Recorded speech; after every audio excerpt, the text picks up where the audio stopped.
Welcome to another fun-filled Monday edition of Second City Sports. We're live and live in color right here on Sports Zone Chicago, along with Miss Lakeena McGee, which is she. I am Sidney Brown. Hey, that's me. You can follow yours truly on the Twitter and the IG at SidKid80. Once again, at SidKid80. That's SIDKID80. That's SIDKID80.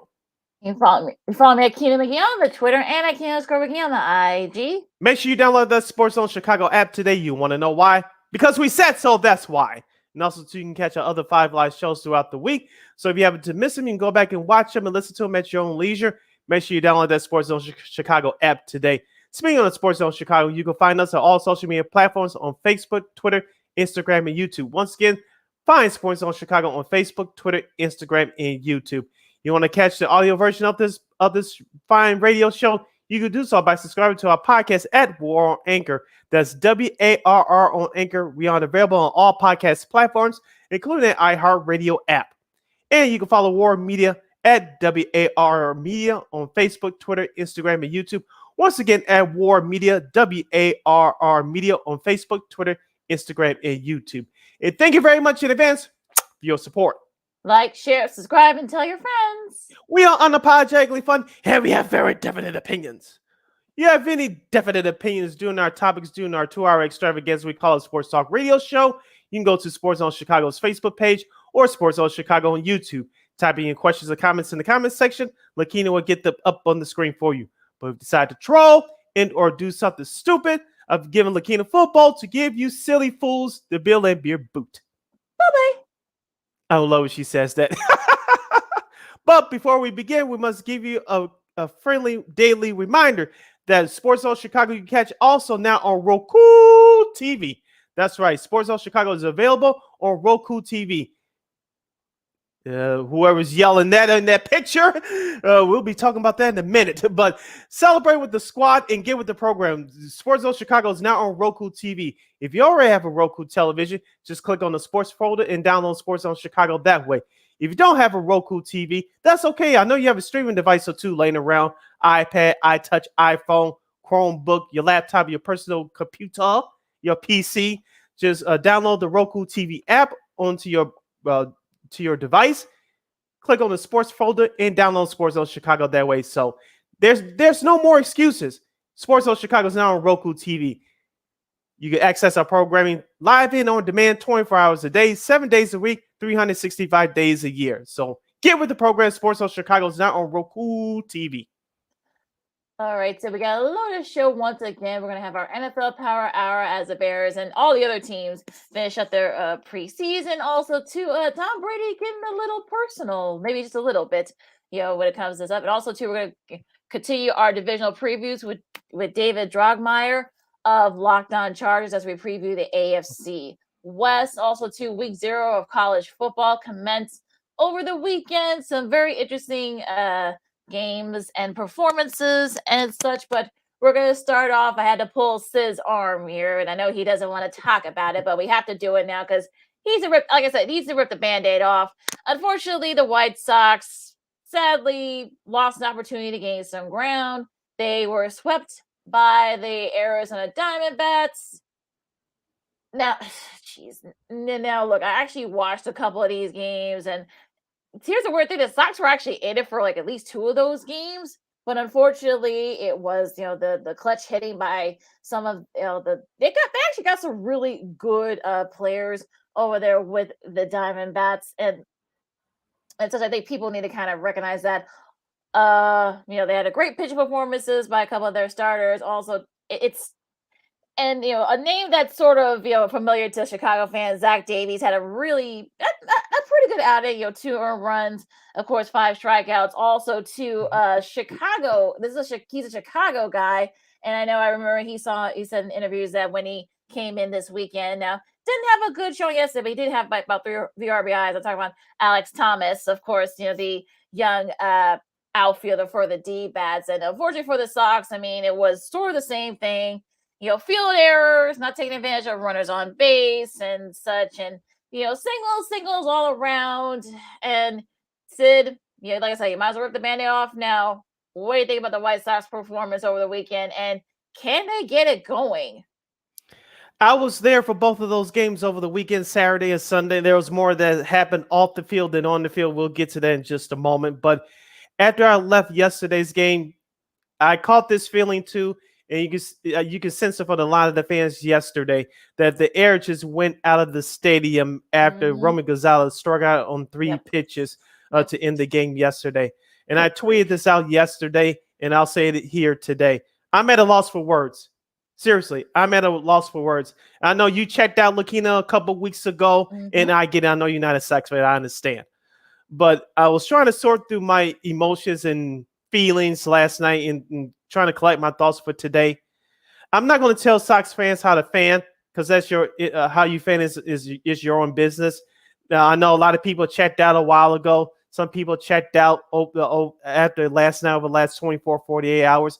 For those of you that want to hang in there, I don't blame you. For those of you that checked out or in the process of checking out, I don't blame you. For those of you that sitting on the fence like yours truly, I don't blame you either. It is what it is. But like I said to a couple of people before these last few weeks, whatever ends up happening, whether they make the playoffs or not, changes will be made. Now, will it be the changes that most of the Sox fans will be happy about? That remains to be seen. But a lot of things will have to happen once the season ends in the first week of October. Now, going back to the game yesterday, you mentioned Zach Davies, Lakeena. And without going to your cheat sheet, can you tell me the last time he won a game this season? Can you tell me? I thought I saw it yesterday, so it's been what I think like 3 years, like 2018 or something like that, or 2019 since he. I know it was before the pandemic that he actually won a start. So I'm He trying to has, like. yeah, he hasn't won. Yeah, he hasn't won a start since May 13th. His last 6 starts Yep. has been no decisions.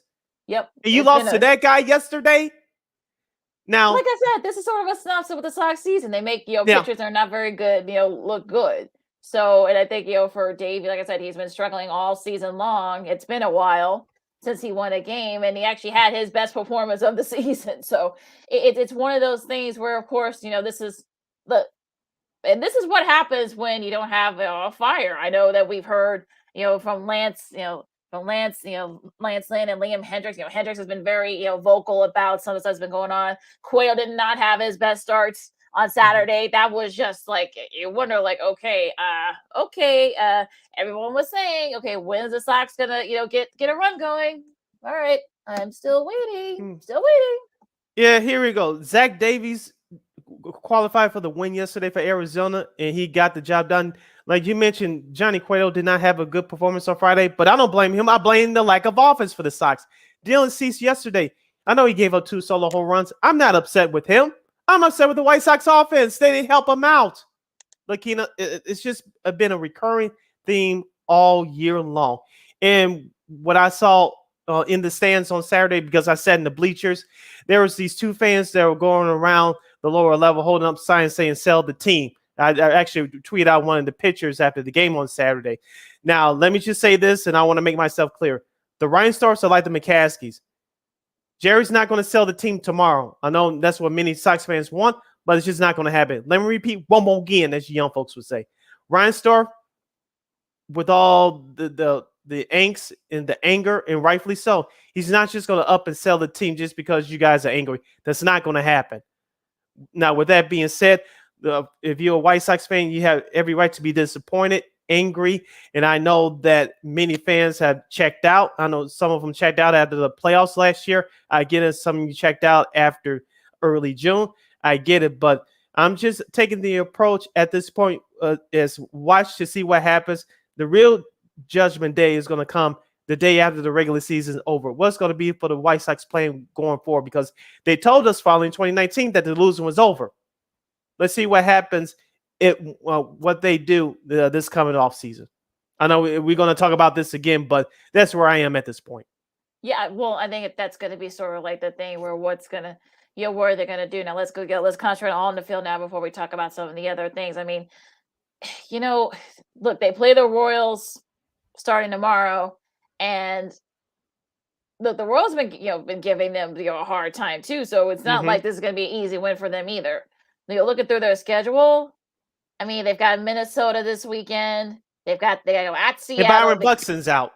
Yeah. So and then, well, I mean that's not look they had trouble with him when he was out. So and then you got Minnesota this weekend. Then you've got Seattle. You gotta go at Seattle. Then you got go to Oakland. We'll tell you what Oakland did over the weekend. So you're finishing up the Mhm. Sox discussion. You hopefully you can get your revenge against Colorado. They come in for a 2-gamer.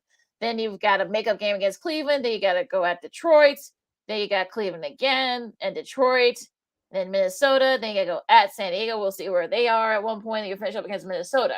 Now, look, you could probably still gain some ground, sure. But the problem is that we've been waiting and waiting for this run, and now they're back at five.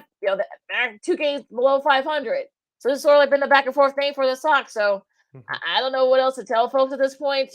I mean, I know Tim Anderson should be back within the next week or two, but I don't think even he'll be able to help this team anymore. So, like, show me something, and I can see why a lot of folks are kind of have checked out. I Yeah. actually watched a couple of those last couple of games, so I thought, okay, where are they? And then Jake McCarthy, I think he had about 4 RBIs this series, so Yeah. he's He actually had the one of game the winner yesterday.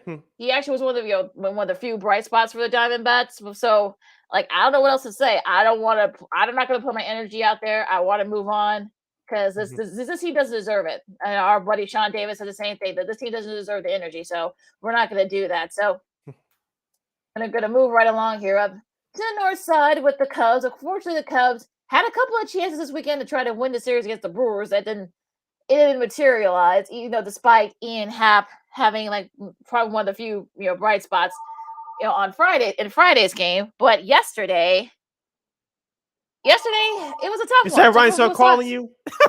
Yeah, that might be him calling me. Yeah, that's just it's interesting there, but yeah, yeah. So, but yeah, so go ahead. So, what do you think about the Cubs series? The starting pitching didn't come through, as we told you guys. The last few shows in all season, when the offense gets a little spark, they take advantage of it, and that's what happened this weekend. You mentioned Ian Happ, and also to Framil Reyes. I know he hit a big home run yesterday to cut the gap to 9-7, but the Cubs came up short to grab the series in Milwaukee. But looking on the other side for the Brewers, their big name superstars came through. Colton Wong had back-to-back home runs on Saturday and Sunday. So did former MVP Christian Yelich. And so Milwaukee, as we talked about before, they've been struggling right before the All-Star break and after the All-Star break, especially with the trade of their reliever Josh Hader now with the San Diego Padres. As we said before, the Milwaukee Brewers have struggled offensively. They got it right this weekend, taking 2 or 3 from the Cubs, and especially winning the rubber match yesterday in a 9-7 slugfest. And so, but on the flip side for the Cubs, their starting pitching wasn't as consistent. Their bullpen didn't really help out. And so that was the story this weekend. Milwaukee took advantage of the Cubs' mistakes, and they won 2 out of 3 in their home in Miller Park. I'm not calling it their corporate name.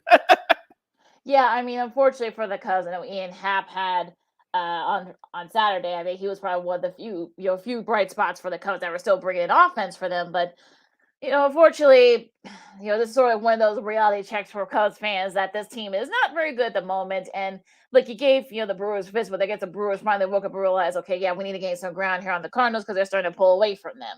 Mm-hmm. And look, baby, that was a heartbreaker yesterday, but it is what it is with the Cubs, and I think people are kind of seeing Mm-hmm. that okay, you know, it's sort of like look, Christian Gillis and Kellen Colton Wong, they had a home run that kind of helped propel that. They got to go at Toronto starting the night. And unfortunately, like 3 or 4 of the guys won't be able to play because, of course, of the rule in Canada Mm-hmm. where all, players got to be vaccinated in order to play. So that's going to be kind of like the thing, too. So we'll see what happens there. But yeah, a tough one for the Cubs. I know they had a couple of chances on both.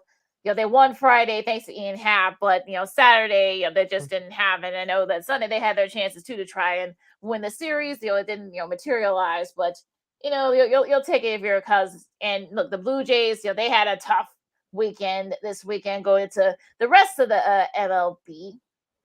Getting swept by the Angels, and that's not really like especially if you're trying to make the playoffs. This is Mm-hmm. not the time to get swept by a team that has no playoff chance, has 0 to no playoff chances. So I'm sure the Blue Jays are kind of looking at this Cubs team like, okay, let's get these 3 easy wins and then try to get back into they're still right there in the cusp in the wild card, but yeah, it's not.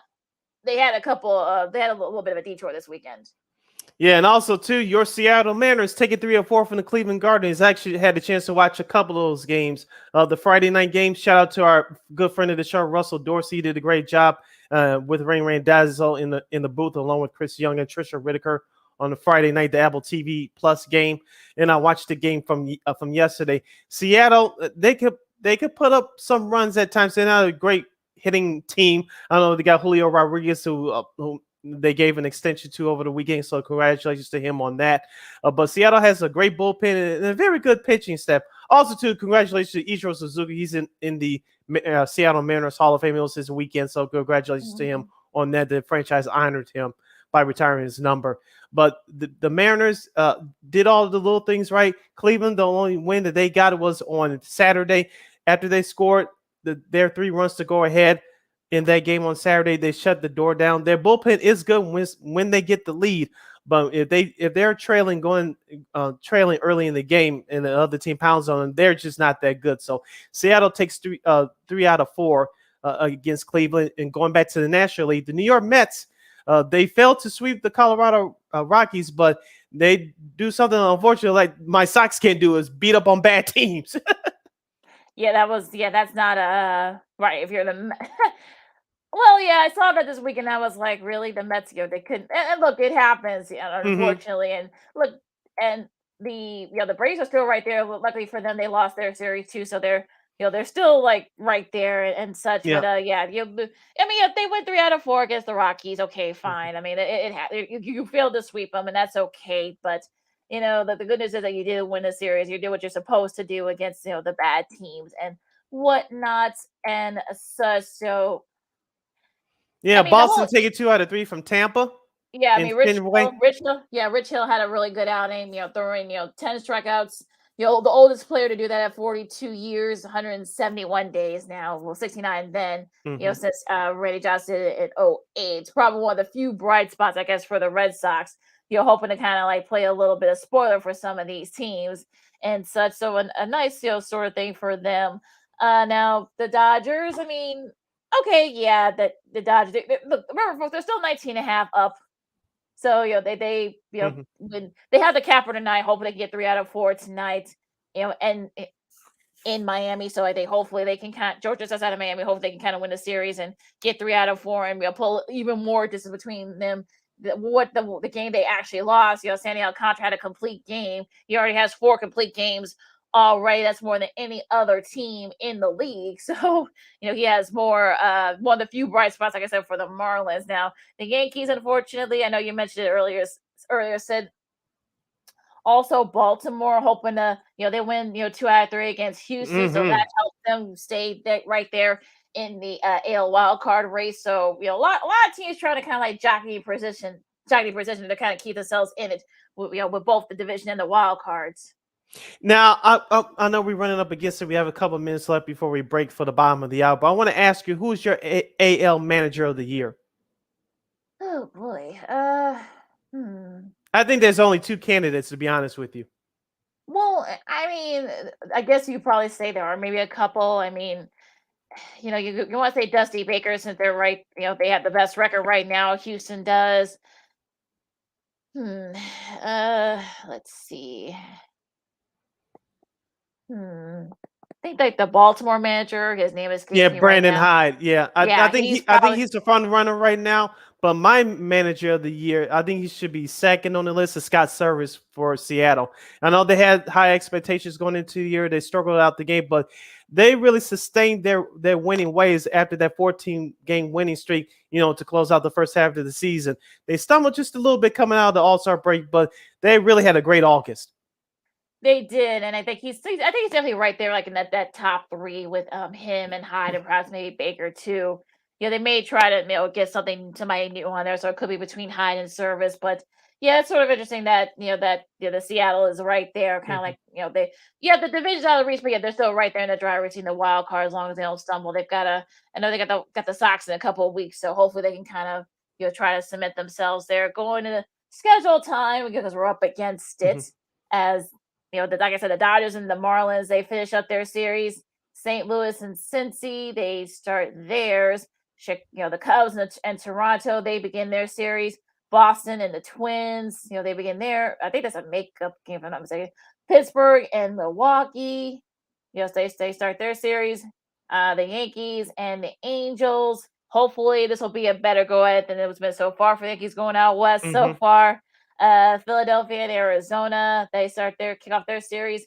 And San Francisco hosts the Padres. The Padres are starting to kind of get themselves going a little bit, but we'll see what happens in that series. But it's always interesting with those two teams when they play each other. In other series that will be starting tomorrow, Tuesday, will be Baltimore at Cleveland. The Battle of Florida in the Interleague Series, Tampa Bay at Miami. Oakland will go to Washington to face the Nationals. The LA Dodgers will travel to New York City to face the Mets. As we said in our last couple of shows, Lakeena, hopefully this will be a preview of this year's National League Championship Series. We'll see what happens there. Seattle will travel to Detroit to take on the Tigers. Colorado will travel to Atlanta to take on the Braves. The Astros and Rangers will do battle from Globe Life Field in the Battle of Texas. And the Phillies and Diamondbacks. So that's the rest of the schedule for this week, for the earlier part of this week in MLB. And for those of you that care, I'm using air quotes here. Those of you that care, Thursday afternoon Sox Worlds game will be live and free on YouTube. Interesting. So if you're a cord cutter, you can definitely check that out on YouTube. So, hopefully the Sox can try to, kind of like make things right in that series with the Royals. So they probably won't, but in this team, they probably won't. So whatever. Now we're going to take a really quick break. We're going to kick off our NFL Power Hour. Of course, Justin Fields are really, really good against the Browns. But I'm going to tell folks that people should temper their expectations a little bit because I'm already seeing people going off the rails here. Also, 2 other NFL happenings. Plus, we're going to have Dave Droegemeier from Locked On Chargers to join us at 1:00. So we kick off our NFL Power Hour, talking some NFL. Coming up next, Lakeena McGee, Sydney Brown. This is Second City Sports on Sports Zone Chicago, and we'll see you in a bit. Progressive presents the Sports Flash on the Sports Zone Chicago. Light day around baseball today. Cleveland at Detroit. The White Sox visit Kansas City. The Cardinals are at Denver. The Astros host the Rangers. The Red Sox at home against the Orioles. The Cubs take on the Reds in the Field of Dreams game in Dyersville, Iowa. The NFL preseason kicks into high gear this week. Tonight, the Giants visit the Patriots while the Titans head to Baltimore. Tomorrow, the Falcons visit the Lions. The Browns are at Jacksonville. The Jets visit the Eagles. The Cardinals at Cincinnati. The Packers are on the road at San Francisco. On Saturday, Carolina at Washington. Kansas City at Chicago. The Bills host the Colts. The Bills, the current favorite to win the Super Bowl. The Seahawks visit the Steelers. It'll be the Dolphins at Tampa. The Texans hosting the Saints. The defending Super Bowl champion Rams battle the Chargers at SoFi Stadium. Denver at home against the Cowboys, while the Raiders host the Vikings. For lightning fast sports updates, download the Score app. It's free and one of the most popular sports apps in North America. I'm Chuck Sanders. That's the Sports Flash on the Sports Zone Chicago. With our newest unlimited plan, everyone's welcome. Introducing Welcome Unlimited from Verizon for just $30 a line per month for 4 lines with autopay plus taxes and fees. Our best priced unlimited plan ever. Did he say $30? Yep, $30 a line for the whole family. The network you want, the price you love. Switch to Verizon today. Paper-free billing required. Unlimited 5G nationwide 4G LTE. In times of congestion, your data may be temporarily slower than other traffic. All smartphone lines on the account must be on Welcome Unlimited and are eligible only for select promotions. Includes domestic talk, text, and data usage only. Data roaming at 2G speeds. If this were a Reese's TV ad, you'd be staring at a Reese's peanut butter cup. And sure, my voice is peanut buttery smooth, but still, you need to see the peanut butter cups, right? No? I can really just say Reese's and you'll go get some? Okay. Reese's. Reese's. Reese's. Really working, actually. Reese's. Reese's. I'm on to something. Reese's. Reese's. Reese's. Reese's.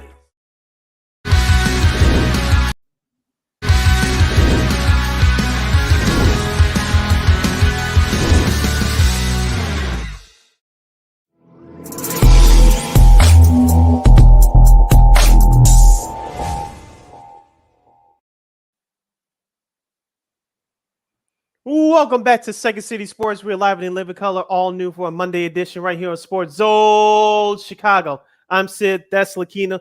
You can follow me on the Twitter and the IG at CK80. Once again, that's SidKid80. That's SIDKID80. That's SIDKID80. You can follow me at Kenan McGee on the Twitter and at Kenan McGee on the IG. We got less than 85 minutes left of this extravaganza we call a Sports Talk Radio Show. You have any questions or comments for us, you can go to Sports Zone Chicago's Facebook page or Sports Zone Chicago on YouTube. Type in your questions or comments in the comments section. Lakeena will get them up on the screen for you.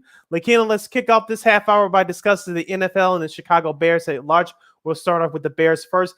They defeated the Cleveland Browns in their preseason finale in the great state of Ohio by the score of 21-20.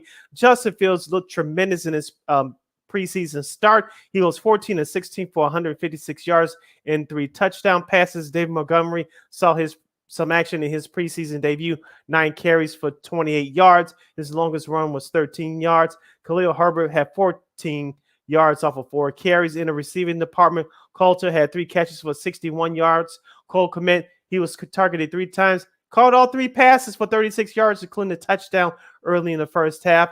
Lakeena, some of the first team members of the defense didn't play, like Roquan Smith because of tightness. Eddie Jackson didn't play. A couple other guys didn't play either from the first string of the defense for the Bears. But that Bears defense looked good in spots in that second half. Cleveland comeback fell short.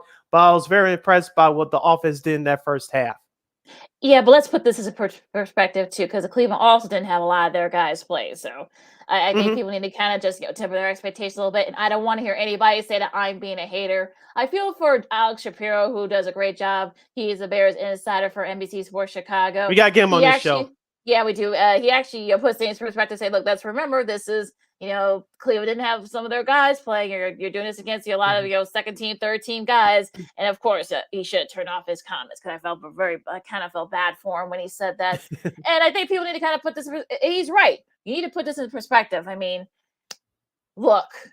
Do I think the Bears are going to be the worst team in the NFL? No, but I'm not going to sit here and say that they're going to win 10 or 11 games. I'm not going to say that either. Yeah, they look competent. Yeah, great.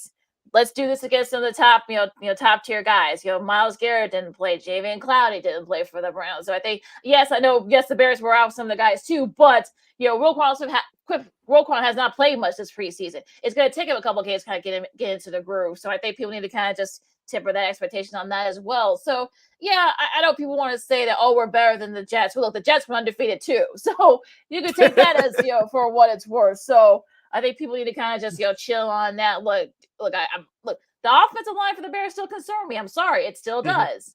Fields had a really big hit in that first series, so unfortunately, this does not outweigh everything. So I think people need to kind of just be prepared that this team may not be as great or as good.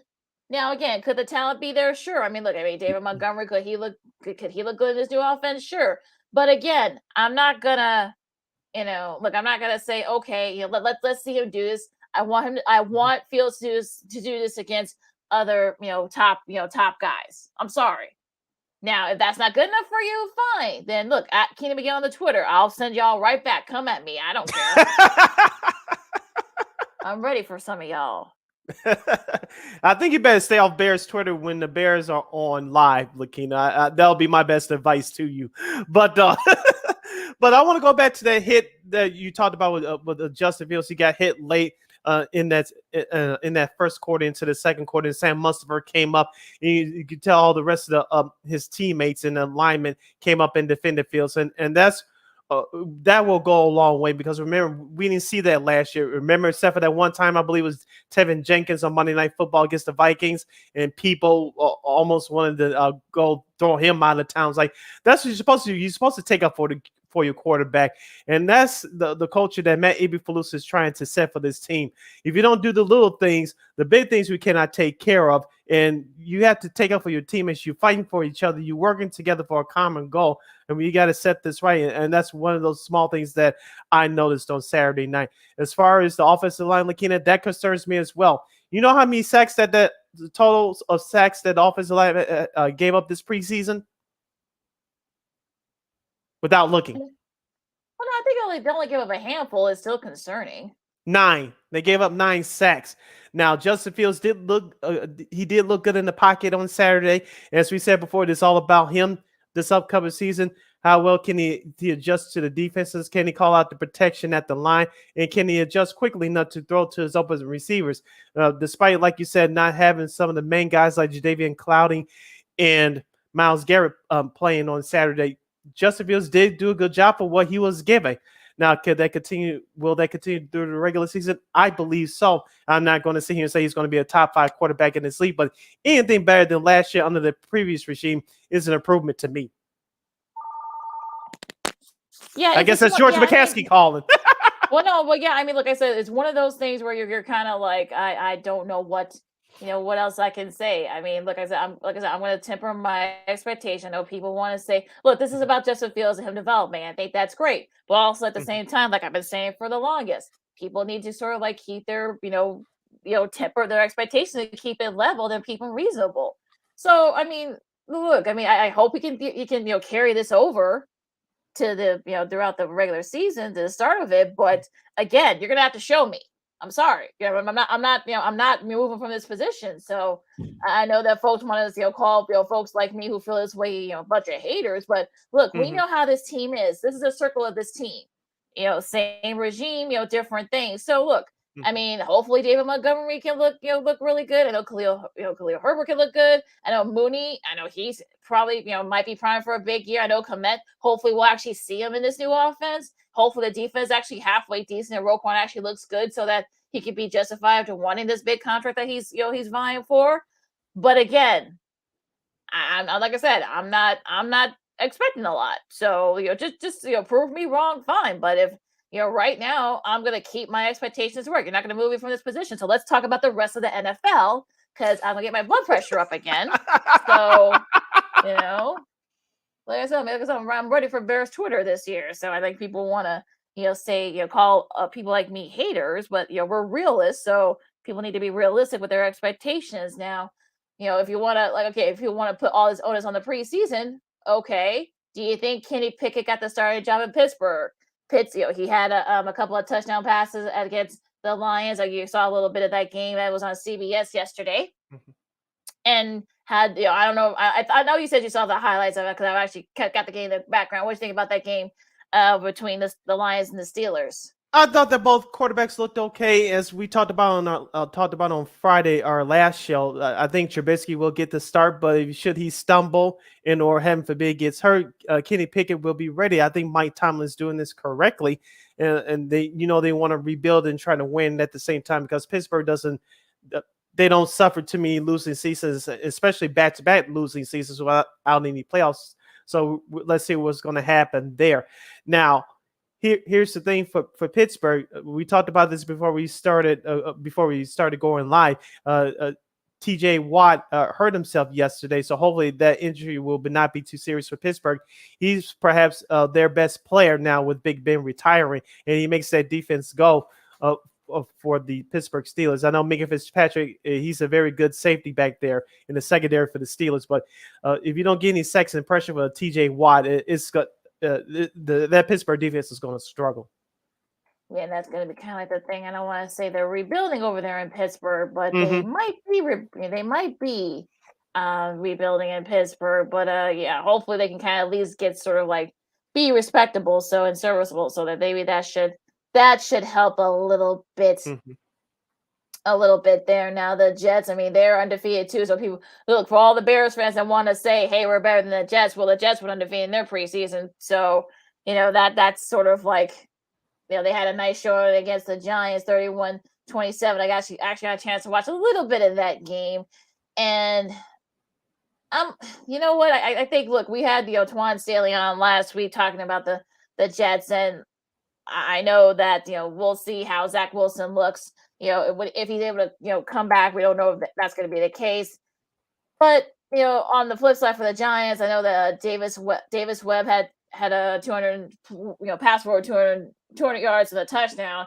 Tyrod Taylor, I think, got hurt. So, unfortunately, hopefully it's not too serious with him. So, the Jets are kind of like I feel like they're kind of like in the same situation as the Bears are. So, I'm thinking that if they can kind of be sort of like right there, I think, they can get like 7. They'll probably have the same, win total, 7-8 wins or something like that, and that's fine.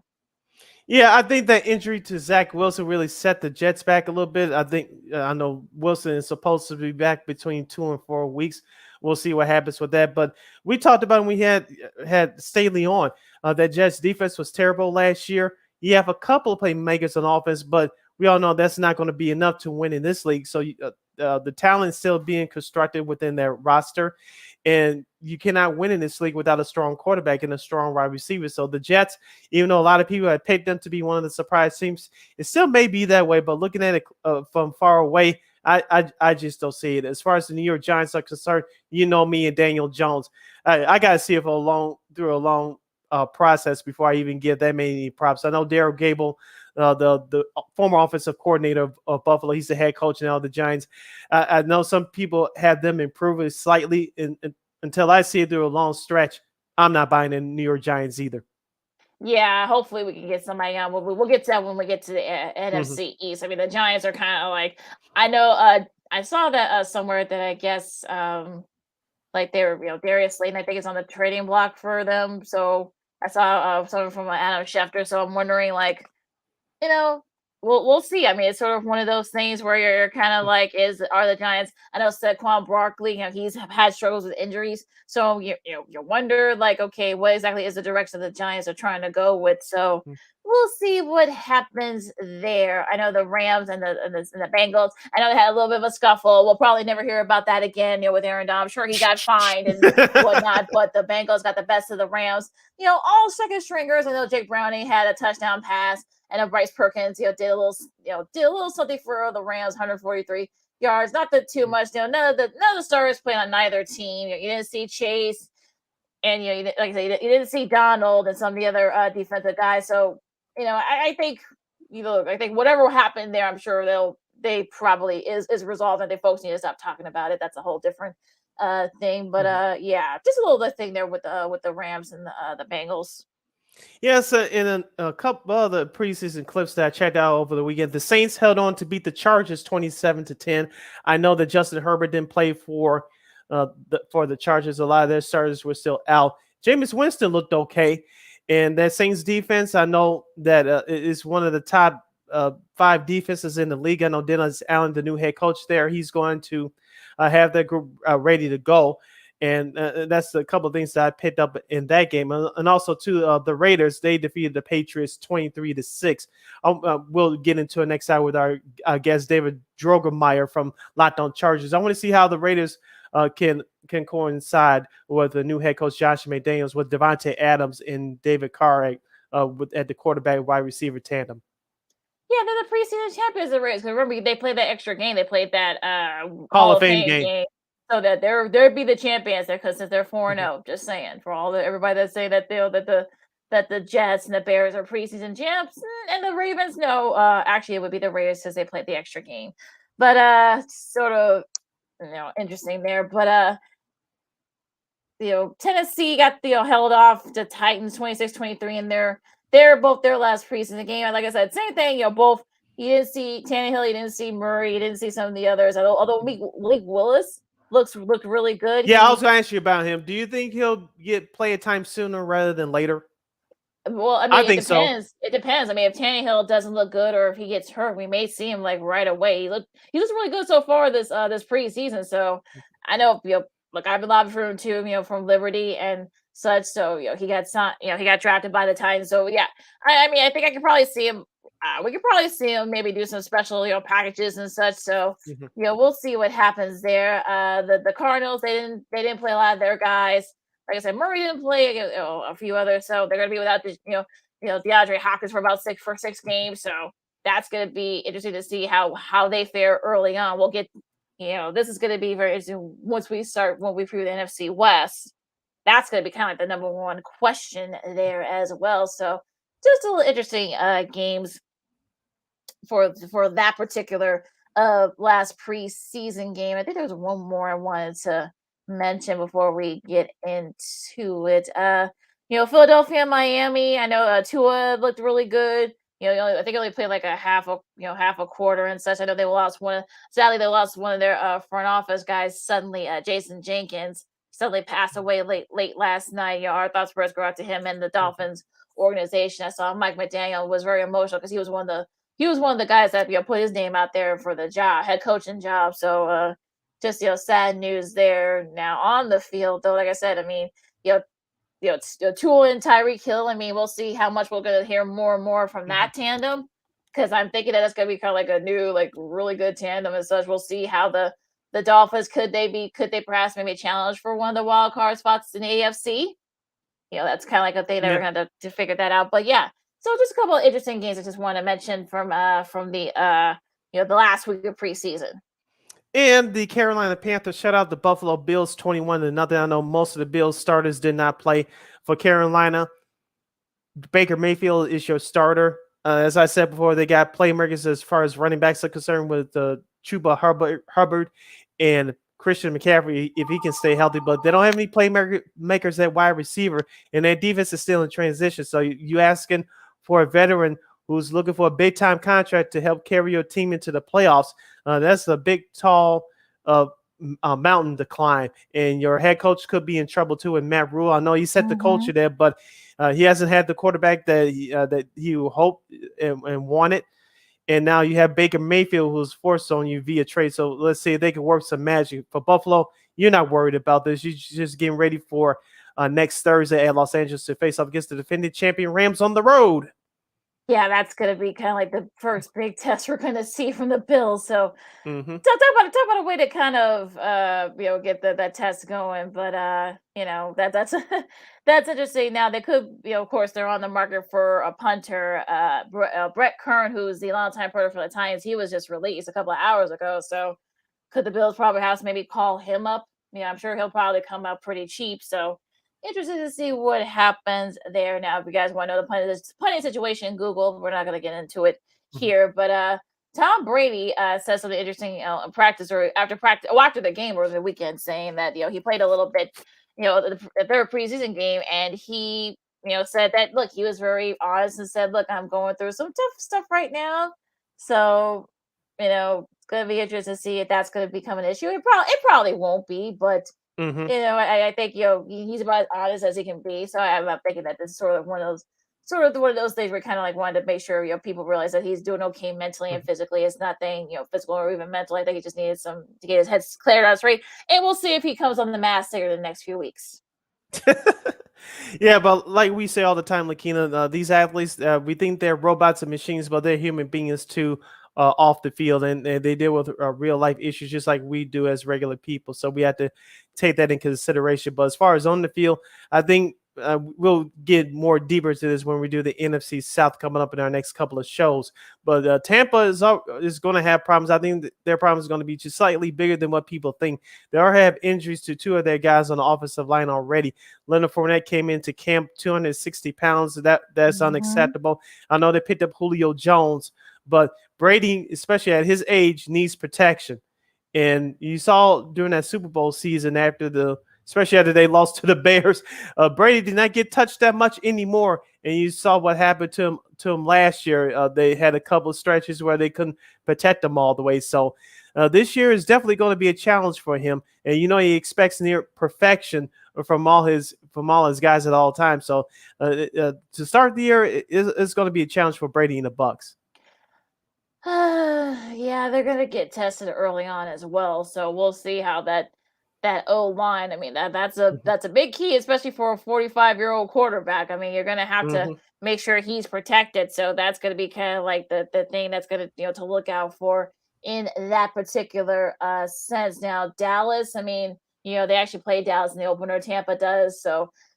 I'm wondering, like I said, we'll talk more about this once we do the NFC East. But I'm looking forward to seeing Dak and how that defense. They lost a couple of key guys on defense the off season, so that's going to be kind of like the thing. How is he going to look? They lost Amari Cooper as well during the off season. So to me, I think this is going to be like we're going to see Dallas kind of like we'll see if Dallas get over that hump and such, and just try to kind of like at least make it interesting over there in the NFC East. Yeah, head coach Mike McCarthy's in trouble, especially the way their season ended last year and that ugly loss at home to the 49ers in a wild card round.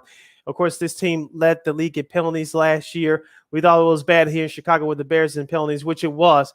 Dallas had it the worst. And number 2, Ezekiel Elliott, we talked about he had needed to have a bounce back year last year. He didn't. Looks like Troy Pollard, which it will be smart for them to at least split the carries with Elliott. Perhaps give Tony Pollard a little bit more carries than Zeke, because it looks like Zeke is done. I know many people told Jerry Jones not to sign Ezekiel Elliott to a long-term deal. Hey, business is business, but you kind of see Jerry Jones. I don't agree with him on too much stuff in terms of football, but I can see why you don't give running backs, especially running backs in that stature, long-term deals. You see, Elliott's been on a decline the last couple of years. Yeah, and that's probably the one time where he's actually smart, and not wanting to put the check out to Zeke, giving him all that money. But look, especially with running backs, I mean, he's getting up there now, so a lot of wear and tear. So interesting what happens there. Can Trevon Diggs, duplicate? It's gonna be very hard for him to duplicate what he did last year, leading the league in interceptions, especially.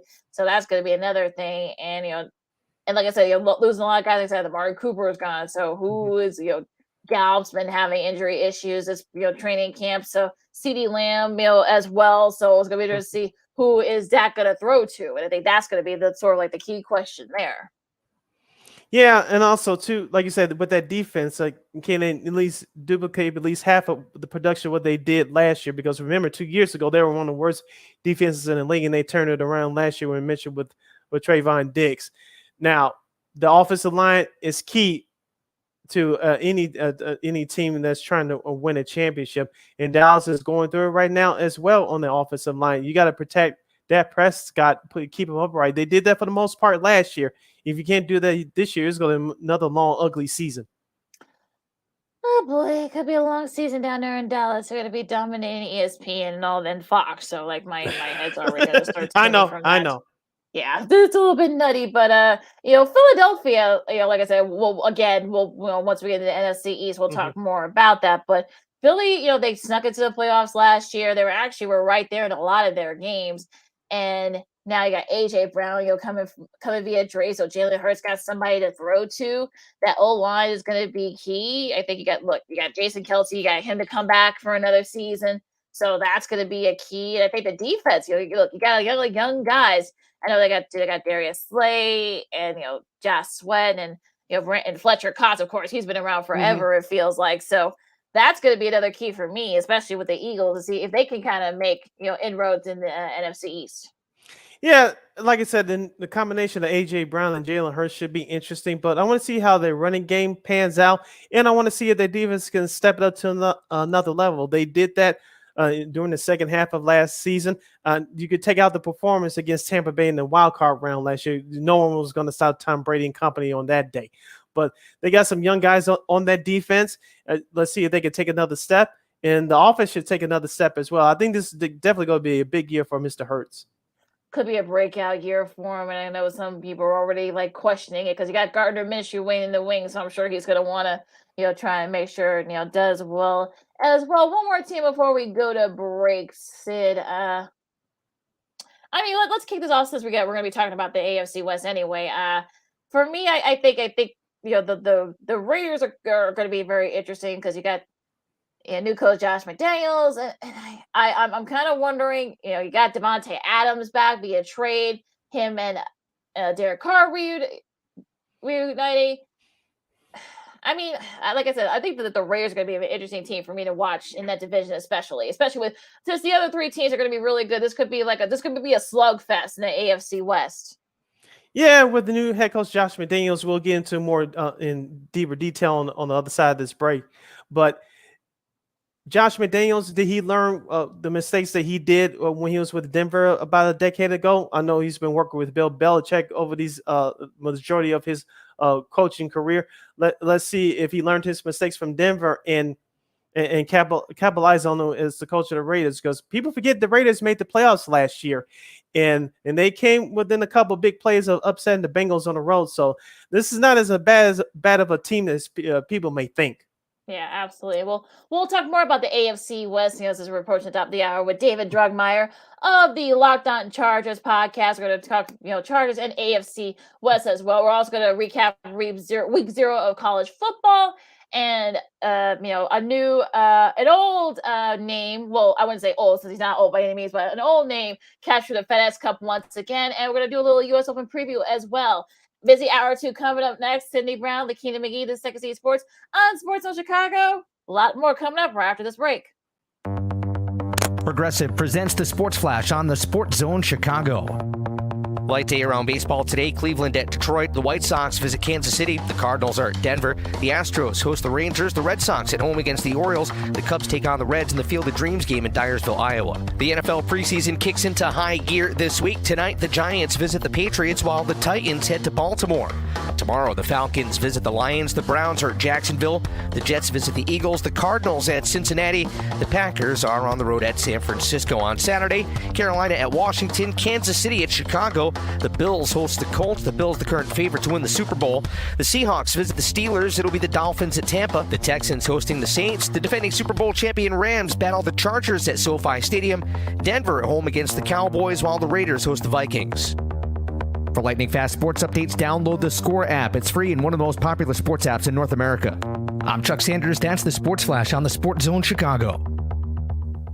With our newest unlimited plan, everyone's welcome. Introducing Welcome Unlimited from Verizon for just $30 a line per month for 4 lines with autopay plus taxes and fees. Our best priced unlimited plan ever. Did he say $30? Yep, $30 a line for the whole family. The network you want, the price you love. Switch to Verizon today. Paper-free billing required. Unlimited 5G nationwide 4G LTE. In times of congestion, your data may be temporarily slower than other traffic. All smartphone lines on the account must be on Welcome Unlimited and are eligible only for select promotions. Includes domestic talk, text, and data usage only. Data roaming at 2G speeds.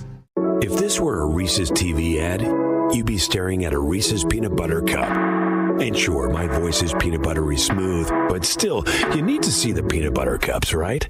No? I can really just say Reese's and you'll go get some? Okay. Reese's. Reese's. Reese's. Really working, actually. Reese's. Reese's. I'm on to something. Reese's. Reese's. Reese's. Reese's.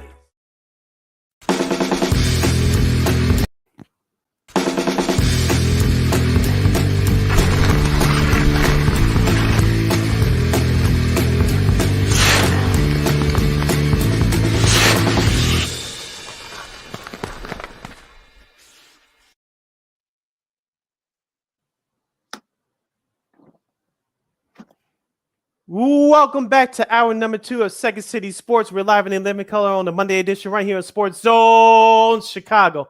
Along with Miss Lakeena McGee, which is she. I am Sydney Brown. Hey, that's me. You can follow yours truly on the Twitter and the IG at SidKid80. Once again, at SidKid80. That's SIDKID80. That's SIDKID80. You can follow me at Lakeena McGee on the Twitter and at Lakeena_McGee on the IG. We have less than 60 minutes left of this extravaganza we call a Sports Talk Radio Show. You have any questions or comments for us, especially for our next guest, you can go to Sports Zone Chicago's Facebook page or Sports Zone Chicago on YouTube. Type in your questions and comments in the comments section. Lakeena will get them up on the screen for you. And we had to remind you once again that you can also now catch Sports Zone Chicago on Roku TV. Lakeena, let's kick off hour number 2 by previewing the Los Angeles Chargers in the AFC West with our first-time guest. He's the co-host of the Locked On Chargers podcast. He does a great job. You can find Locked On Chargers podcast wherever you get your podcast, and you can catch him on YouTube. Just type in Locked On Chargers. He's the one, the only, the great David Droegemeier. David, welcome to the show. How are you? Hey, thank you guys for having me. I really appreciate it. I am doing wonderful. Finally, the preseason is over, and the real football can now begin. Yes, indeed. Yes, indeed. Where can people catch you on the Twitter? Yeah, you can find me on Twitter at DroTalkSD. You can find our show's Twitter account at Locked On LAC. We do 5 audio and video shows a week for Charger fans, and our network supports every major sport in America. So come find us. All right, let's get started before we get to the rest of the AFC West division. Let's preview your LA Chargers, as we call them, with much due respect, the San Diego Chargers of Los Angeles. You guys have a top 5 quarterback. His name is Justin Herbert. We saw him take some big strides last year, and He's now people consider him one of the top 5 quarterbacks in the league. What do you think he can do to duplicate that performance here in 2022? Perhaps do you think he has another ceiling to go to take the Chargers where they need to go to this year? Absolutely. Justin Herbert definitely has another gear that he can kick into. This is only his second year in the same offensive system since he was in high school. So he had a different coach and a different system every single year in college and his first year in the pros. This is only his second year in the same offensive system with the same offensive coordinator, the same head coach. So just getting that mastery of the system, understanding, going to that football 202 stuff, being able to change the snap count, being able to dissect defenses. He has that inventory of experiences now running this offense for the first year. And now with a much improved defense after the Chargers went out there and spent a bunch of money to try to shore up that unit, he's not going to be asked to do as much and play as much hero ball and try to have to pull his defense out from under it. When you have a quarterback that has to overcome a defense that gives up 28 points per game, it makes things extremely difficult, even for a quarterback as talented as Justin Herbert. Well, we'll talk about defense for a second. Speaking of that defense, Khalil Mack from the trade. I know he's been coming off injuries. Has he practiced a lot, or has he been playing a lot of preseason? How has he looked so far? Yeah, Khalil Mack is 100% healthy. He has not dealt with any of the foot injury issue that he sidelined him for the majority of the season last year. And honestly, I think people forget. Khalil Mack had 6 sacks in 7 games last season, so it's not like he was actually slowing down. He was still an absolute terror on the outside. But yeah, this year he has not missed any practice time at all in OTAs. He showed up for voluntary workouts. He has been active and very disruptive the entirety of Chargers training camp. He has not played a single down in the preseason, nor have any of the Chargers starters. Brandon Staley coming from the Rams, they have a philosophy of trying to get their guys to week 1 healthy. And so pretty much, no starters, more like 98% of them were on the sidelines in a tracksuit, and that included Khalil Mack. But Khalil Mack looks fantastic. He's excited to show everybody that he still has a lot left in the tank. And he's also very excited to pair up with Joey Bosa. You're going to have 2 absolute menaces on each side, collapsing the pocket and terrorizing quarterbacks all season long. Speaking of your head coach, Brandon Staley, of course, we like him and respect him to a degree because of his aggressiveness, but it kind of backfired on him during the last month of the season last year, including that regular season finale at Las Vegas, which that game should have ended in a tie. The Chargers would have gotten into the playoffs. But from your vantage point, what did the Los Angeles Chargers organization, did they talk to him at all about his coaching philosophy during the off season, because it did backfire on him? Do you think he'll be more, for lack of a bad term, careful on how he calls the games and goes and be aggressive for this upcoming year? Absolutely not. The organization loves this. They love the aggressive mentality. The general manager, Tom Telesco, has embraced it. The ownership has embraced it. That's the brand of football that they want to play. They want to be aggressive. They believe in the analytics, but they also believe in the feel of the game. And, of course, everybody remembers when you go for it on 4th down and you don't make it. But everyone seems to forget all the times that you do go for it and it wins you football games, like against the Cleveland Browns when they went for it on their side of the field because they felt like the momentum was slipping away. They come back and end up winning that game in a shootout. They also go for it on 4th down against the Kansas City Chiefs in the first game. If they don't do that, they probably lose that football game. Everyone always forget. And, bringing up that last game against the Raiders, the Chargers and Justin Herbert didn't do all the incredible heroics that they did, converting 4th down after 4th down after 4th down, scoring touchdowns, coming all the way back to tie the football game. The Chargers aren't even in a position to potentially go to the playoffs. So the saying goes, you live by the sword, you die by the sword. But the Chargers organization believes in Brandon Staley, appreciates the aggressive approach to playing football. And it's really just boils down to this. They want to give the ball to their best player, and their best player is Justin Herbert. And they trust Justin Herbert to go out there and execute and to convert. But I think this year you might see a little bit of a different philosophy, just a little bit of a change. I think they'll still be aggressive, but now I feel like the Chargers feel like they have a defense that they will trust a lot more, that will be able to get stops, that will be able to get off the football field, and they might not have to be as aggressive on fourth downs as they were last year. Yeah, that was a big problem for them last year, was because the defense gave up a lot of big plays, so there were no situations where they had to be aggressive. So I see where they're coming from now. Austin Eckler, he was sort of like didn't rush for over 1,000 yards. Will there kind of be he'll be used more, or will they be using running running backs at all? Oh, yeah. Austin Eckler. See, the thing about Austin Eckler is not all about just the rushing yards with Austin. He's one of the best receiving running backs in the NFL. He scored 20 touchdowns last year. The only other person that scored 20 touchdowns that was not a quarterback was Jonathan Taylor. Okay. And everyone talks about Jonathan Taylor and the incredible year that he had because he had 1,800 rushing yards and 20 touchdowns. Austin Eckler had 20 touchdowns as well. But Austin Eckler does his work as a receiver and as a running back. So it's all about the all-purpose yards with Austin Eckler. Austin Eckler is one of the most dangerous receiving running backs in the NFL. He's very low to the ground. He's hard to tackle. He's incredibly strong. And I mean, if you don't believe me, just go check out his Instagram and see the incredible workouts that Austin Eckler does. This guy is a beast. I see that he'll probably get a little bit less touches this year because the Chargers did bring in another running back. They drafted Isaiah Spiller from Texas A&M out of the 4th round. So I think he's going to come in and complement what Austin Eckler brings to the table. But Austin Eckler is still a weapon. He is still going to get his touches. He is still going to be a dynamic playmaker because, hey, if you ball out, the quarterbacks are going to find you.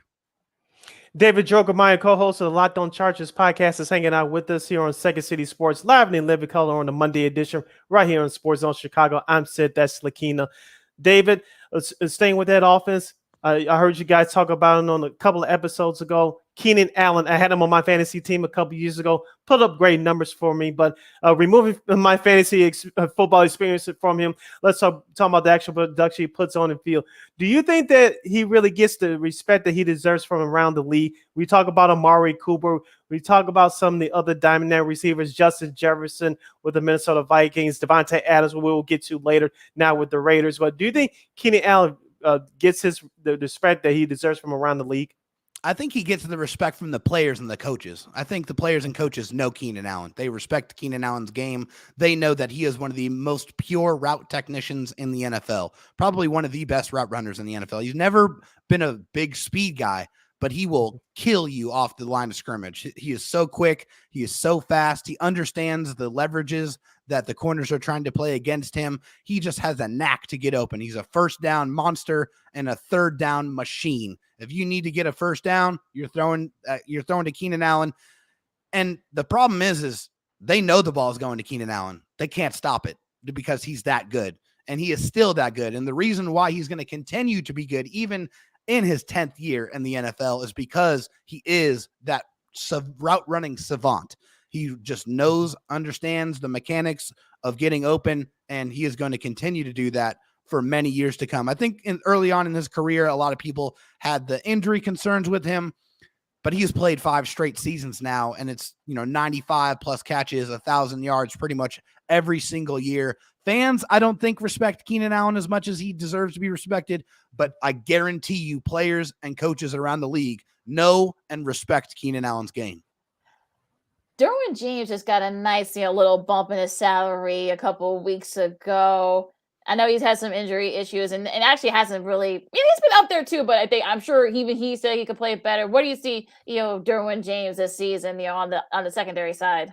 Derwin James is a absolutely special athlete, and he's not just a safety. I think calling him a safety is really kind of diminishing what his value is. This is a guy that can do anything that you ask him to do on the defensive side.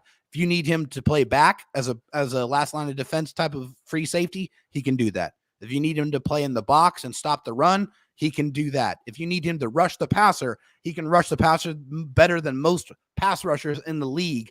He is a special human being. He is one of the best defenders in the NFL when he is on the football field. He was an all-pro at 2 different positions in his rookie year. He had a couple of years where he was out because of injury, but last year he comes back 100+ tackles, sacks, interceptions. Derwin James, if he's on the field, he is going to be an impact talent, a guy that can lock up a number one wide receiver, can lock up a tight end. It just doesn't matter. This guy's a special athlete. As Brandon Staley, the head coach of the Chargers, likes to say, it's a completely different movie when Derwin James is starring in it. And sticking with that defense, David, we talked about Khalil Mack earlier, and we talked about Joey Bosa. Who else on that defensive line, whether it's the defensive line or the linebacking core? Give us a name that people are not talking about, and you look at that roster and say that guy can have an impact to help those two superstars out. Give us a couple of names that no one's talking about that could have us a surprise year on their defensive squad. Yeah, for sure. So the Chargers, the biggest problem for the Chargers last year was they were giving up 140 rushing yards a game. When you're giving up that much on the ground, you can't do anything that you want to do on the defensive side. What you call is being dictated to you instead of you dictating what you're going to do to the opposing offense. They got in a lot of 3rd and short situations, and it's really easy to get, to move the chains on offense when you're in a 3rd and 4, 3rd and 5 and less. And the Chargers, unfortunately, were having to defend that a lot last year. So 2 big moves that were made this offseason to really correct that problem was bringing in Sebastian Joseph Day from the Rams and Austin Johnson from the Giants. These are 2 guys that were top 15 in the league in run stop percentage. All they do is stop the run. If the Chargers are able to stop the run early on early downs on 1st and 2nd down and get in those 3rd and long situations, then they can unlock and unleash that pass rush and get off the field and get more interceptions and get more turnovers for this team. I think those 2 guys are going to be instrumental in the turnover of the defense this year, turning in from one of the worst units in the league to a potential top 10 unit this year. Let's talk about the division as a whole, David, because this division, the AFC West, is going to be very competitive. It's going to be a slugfest. We'll start with the Chiefs. Of course, they're the defending champs again. Of course, Tyreek Hill is in Miami now. They brought in Juju Smith-Schuster. They've made a couple adjustments on the defensive side as well. Where do you see the Chiefs? Are they going to? Is going to be a battle between those two? You have the Chiefs and the Chargers for the AFC West again. Yeah, I think until you unseat the king, right, they're still in the seat. They're still on the throne. So the Chiefs have won the division for pretty much the last 6 years. The Chargers haven't won the division since 2009. It's been a very, very long time. But I feel like this year it's going to be the Chargers and the Chiefs battling out at the top of the division. Andy Reid, that head coach over there, he knows how to win. He knows how to put offenses together. He understands that. He's very, very good at that. I do feel like they're going to see a decline on offense because Tyreek Hill did a lot of bailing out for Patrick Mahomes. A lot of that backyard football plays where you see Mahomes scrambling and he just throws it up to Tyreek, and then Tyreek makes a crazy play and scores a touchdown. That's, you're not going to have that luxury this year.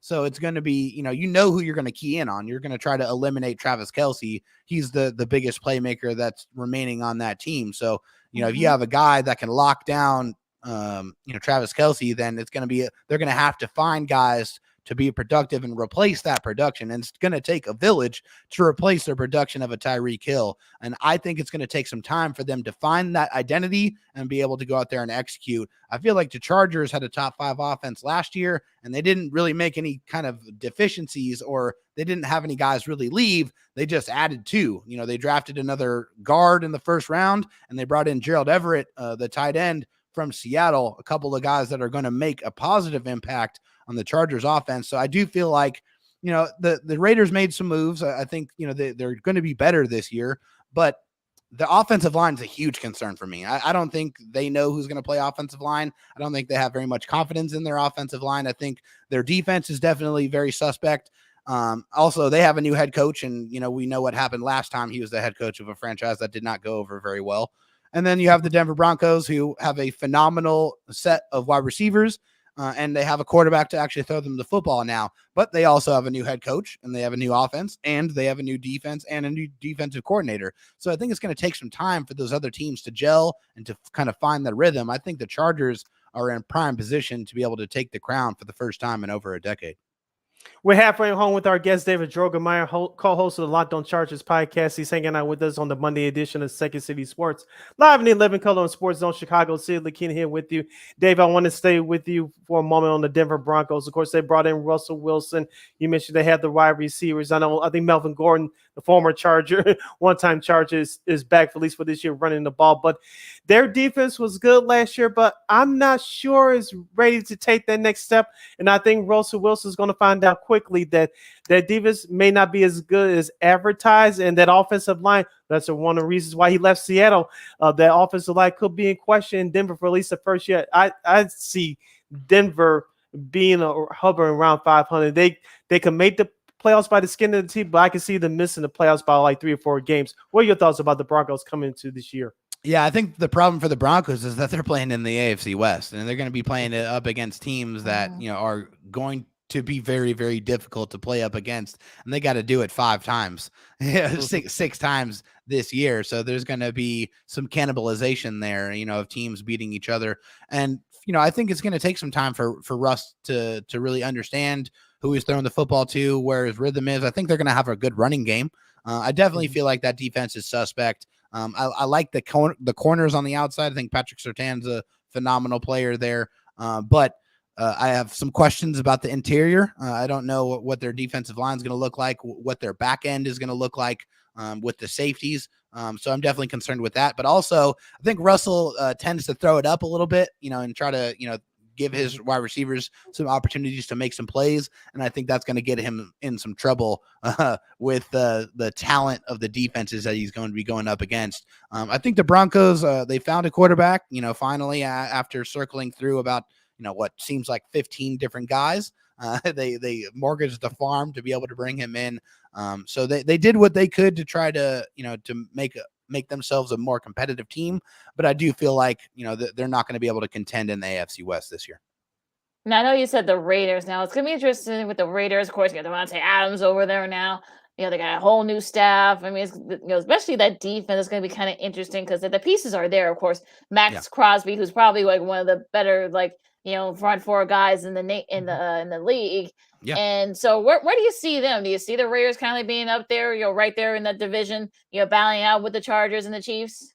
I honestly don't think so. I think they're the talent. They have talent. They have a couple of pass rushers. They have some great skill position players. But like I said before, the offensive line is a major concern for me. I don't know how they can feel comfortable going into this year with the 5 guys that they got out there. I feel like that's going to cause a lot of problems for them. And that's going to really prevent them from getting into those favorable, down and distance situations.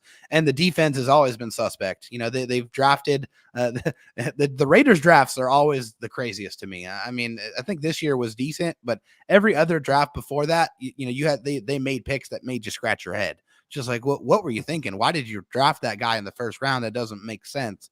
It just seems like they do a lot of those moves. But yeah, for the Raiders this year, they're going to score some points, but I think they're going to give up a lot of points as well. And I think that's going to be the problem. The defense is going to be their Achilles heel. I think that they could potentially come in as a wild card, but I don't fear the Raiders in the AFC West as far as a contender for the AFC West crown. Last moment or two with the David Droegemeier, co-host of the Locked On Chargers podcast right here on Sports Zone Chicago, Second City Sports. Sid, Lakeena here with you. Last question from me, David. Let's go back to the Chargers wide receivers. We talked about Keenan Allen earlier. Talk about, this is a 2-part question. Talk about Mike Williams. It looks like he makes about 2 or 3 highlight catches every year, and he's a favorite target of Justin Herbert. And who's going to be that third wide receiver to help out Williams and Keenan Allen for this upcoming year? Yeah, I mean, Mike Williams is phenomenal. He just signed a new 3-year contract worth over $60 million this offseason to stay with the Chargers and stay with Justin Herbert. Mike Williams is a guy that is a 50-50 guy, but he's more like an 80-20 guy. When you throw the ball up to Mike Williams, it seems like more often than not, he's going up and he's grabbing it and he's bringing it down. He just makes those highlight circus catches. He has a crazy catch radius. He's not the fastest receiver out there, but he does have some decent speed. And fortunately, he has Keenan Allen in that same room with him that, he's getting nastier and nastier with his releases. So Mike Williams has been a guy that last year got featured as the X receiver And, he had a career year. He had a phenomenal season for the Chargers, made some really, really big plays that kept the Chargers in games and won games for the Bolts. And as far as who the wide receiver 3 is going to be, that's going to be a second-year wide receiver out of Tennessee by the name of Joshua Palmer. Joshua Palmer is a guy the Chargers are very, very high on. He's a very, very good route runner. He has very strong hands. He did not drop a single pass last year at all. He had about 350 yards receiving, 4 touchdowns. This is a guy that stayed after practice every single day, catching passes from Justin Herbert, trying to build that chemistry and that camaraderie. A guy that's an extremely hard worker that shows up on the field. He did play a little bit in the preseason, and he dominated on the snaps that he was given. So Josh Palmer is a guy I think coming into his second year in the league is ready to break out. The only problem is the Chargers got a lot of offensive weapons, a lot of mouths to feed. So we'll see how he carves his role in this offense this season. All right, David, the win total for the Chargers is 10.5 or 11, depending on which odds makers you look at. Where do you see their win total? Yeah, so for me, I've already kind of gone on record a little bit with mine, so I have to stay consistent with it. I have the Chargers going 12-5 this season. I feel like, honestly, they have the talent to beat any single team that they go up against this season on their schedule. Obviously, there's a couple of outliers that always happen. You go in, you expect to win, and hey, you're playing up against an NFL team, so things don't always go as planned. So I'm not going to say they're going to go out here and go 17-0. That's not realistic. There are several games out there that are going to be a challenge, like against the Rams. That's going to be a very interesting game. I think playing against Kansas City, in Kansas City, that's going to be a difficult one. That's always a really loud stadium to play in. So they have some opportunities to get losses on this record here, but I'm going 12-5 for the Chargers. I do have them winning the AFC West this season. All right, you've been listening to David Droegemeier, the co-host of the Locked On Chargers podcast. You can get that podcast wherever you get your podcast, and you can catch him right here on YouTube. Just type in Locked On Chargers, and you can find David on Twitter at DroTalkSD. Once again, that's DROTALKSD. David, thank you very much for taking time out of your busy schedule to join us. We love listening to you. You guys put out great content, and let's do this again at some point during the season, okay? Absolutely. You guys let me know. I'll be happy to come back. All right. Take care, David, and much continued success. Thank you, guys. You too. Bye now. All right. Bye now. All right. Once again, that's David. You can check out the Locked On Chargers podcast, wherever you get your podcast, YouTube, Google Play, Spotify, wherever you get your podcast.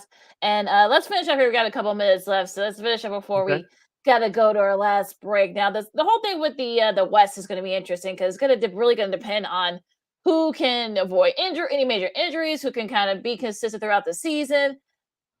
I mean, leaving the Broncos aside, I just don't think they have the talent. I know Russell Wilson's over there now, but I just don't think they have some young talent. They're going to have new ownership. So you probably won't hear too much from them this year, probably more next year, especially once they get everybody going and whatnot. So I think for me, I think the Chargers and the Chiefs, and I would say the Raiders still have a shot. I think if they can kind of the inconsistency was a problem last year for the Raiders. And that's going to be kind of the thing here, especially with the, I know Khalil Mack could make a huge difference from the front seven from the Chargers. That was really what was missing for them last year. Looks like he's 100% now, as David said.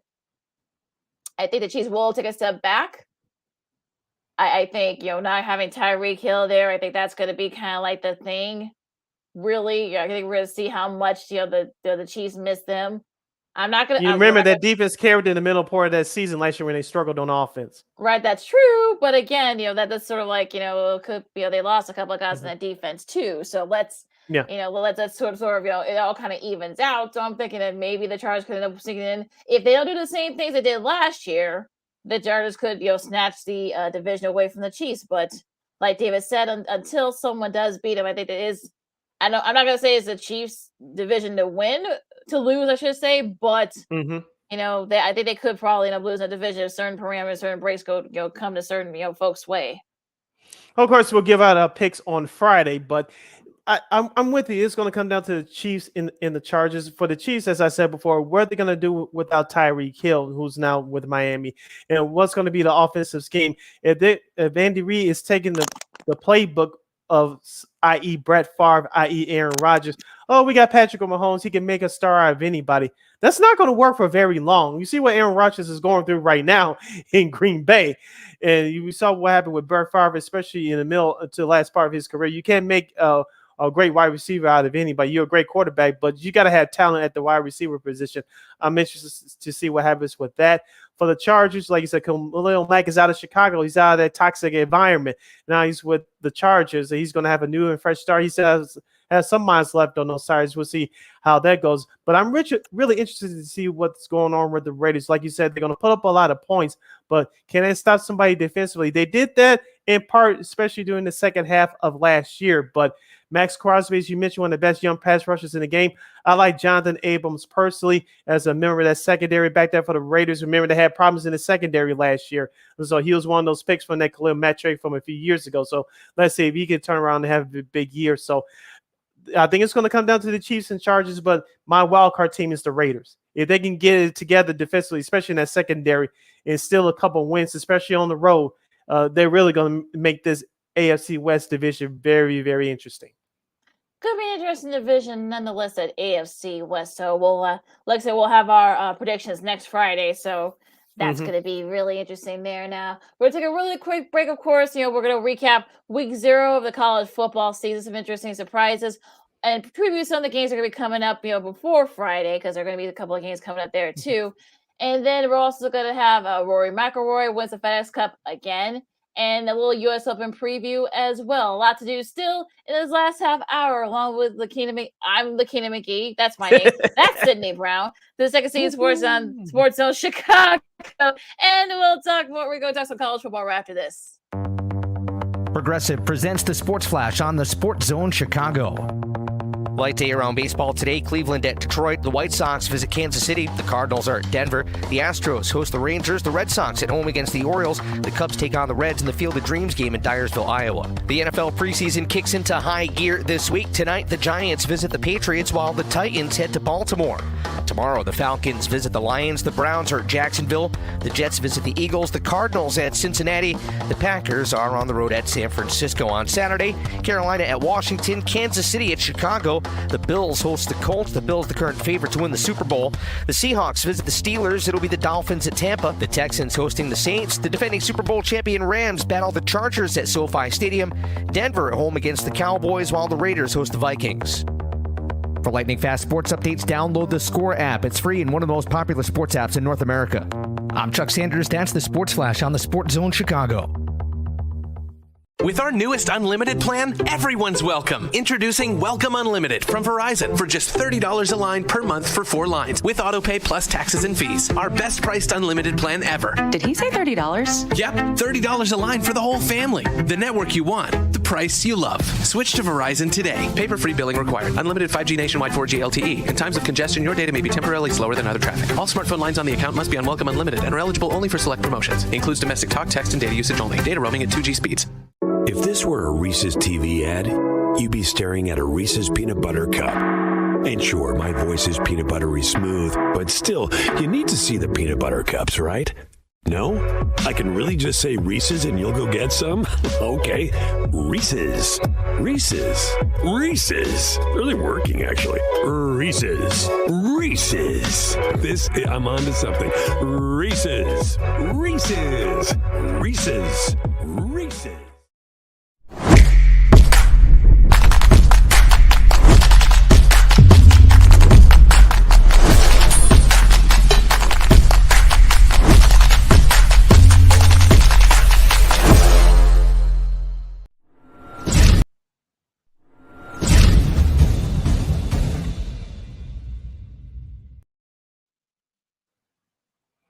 Welcome back to Second City Sports, last segment of the show right here, live and in living color for a Monday edition right here on Sports Zone Chicago. I'm Sid, that's Lakeena. You can find yours surely on the Twitter and the IG at SidKid80. Once again, it's SidKid80. That's SIDKID80. That's SIDKID80.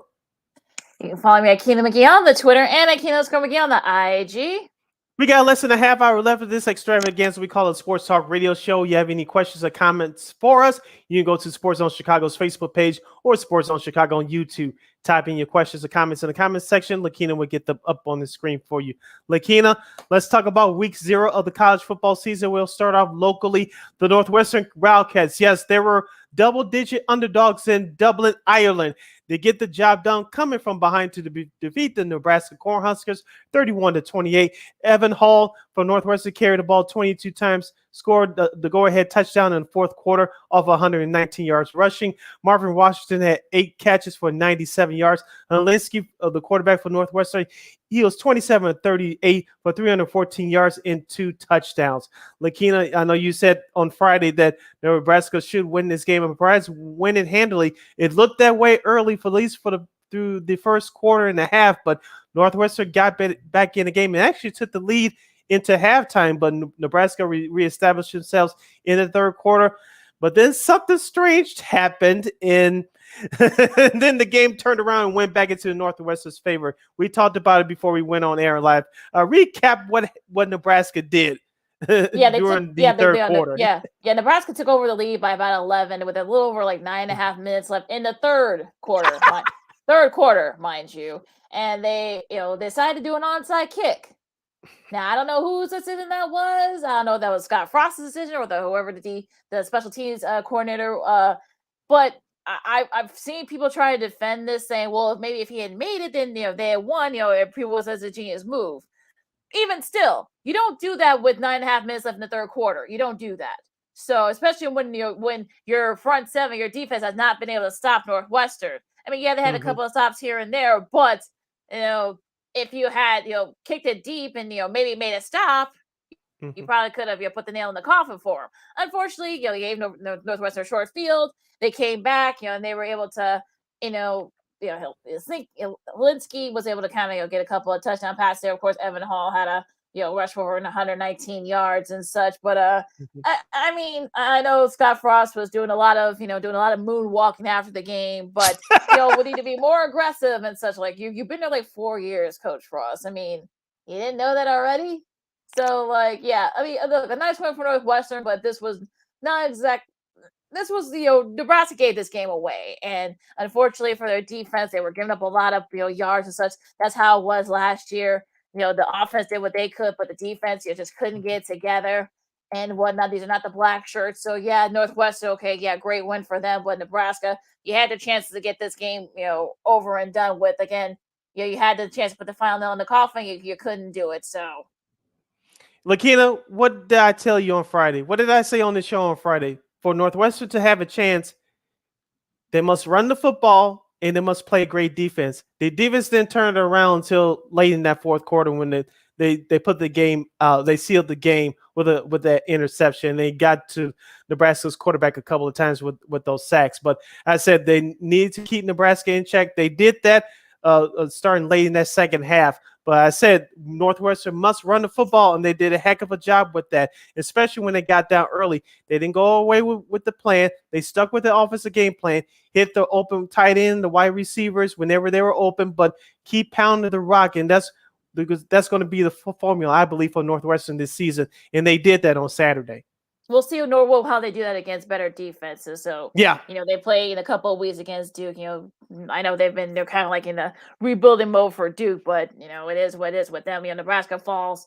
They're for the ninth consecutive time in one-score games since Iowa State did it back in 2014-16, and since hiring Scott Frost in 2018, they're 5-21 in one-score games. That's the worst record in FBS over that span. That's not going to win you a lot of games. So.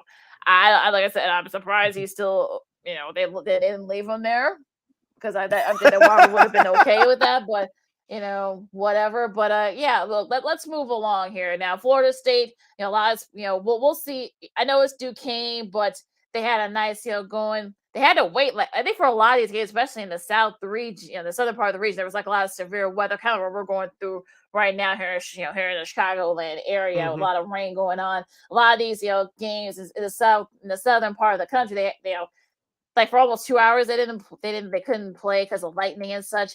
But look, I know it's Duquesne, they beat them 47-7, I should say, Florida State did. But they had not one, not two, but three guys rush for over 100 yards. Treshawn Ward had 127, Trey Benson 105.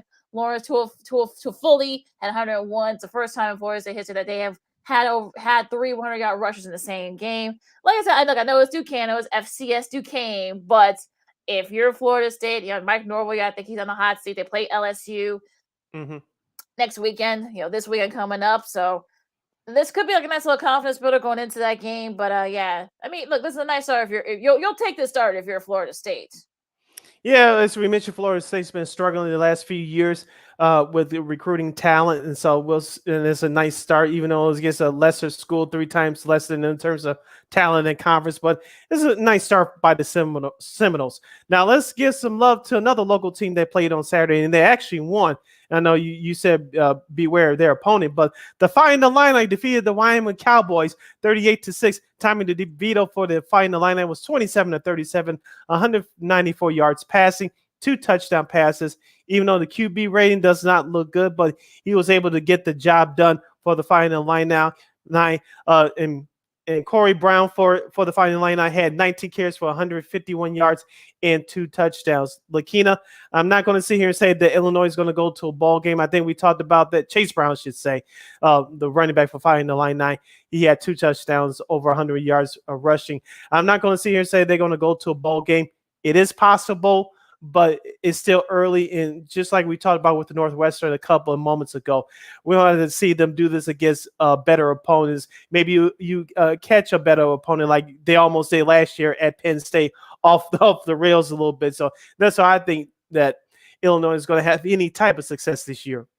Yeah, I mean, look, they had a nice show. Like I said, Wyoming, I should say, they're kind of, I don't want to say they're rebuilding, but they're sort of like, right there, kind of like, with last year, they had a nice season last season. I know, look, DeVito didn't, not his best performance, he threw for 194 yards and 2 touchdowns. Chase Brown had 151 yards. He's right there, kind of like in that Big Ten range. But, look, I mean, you'll take the win if you're Illinois. I mean, look, you're playing Wyoming, a rebuilding Wyoming, team, traveling cross country and such. So, yeah, it's fine. I mean, you'll take that.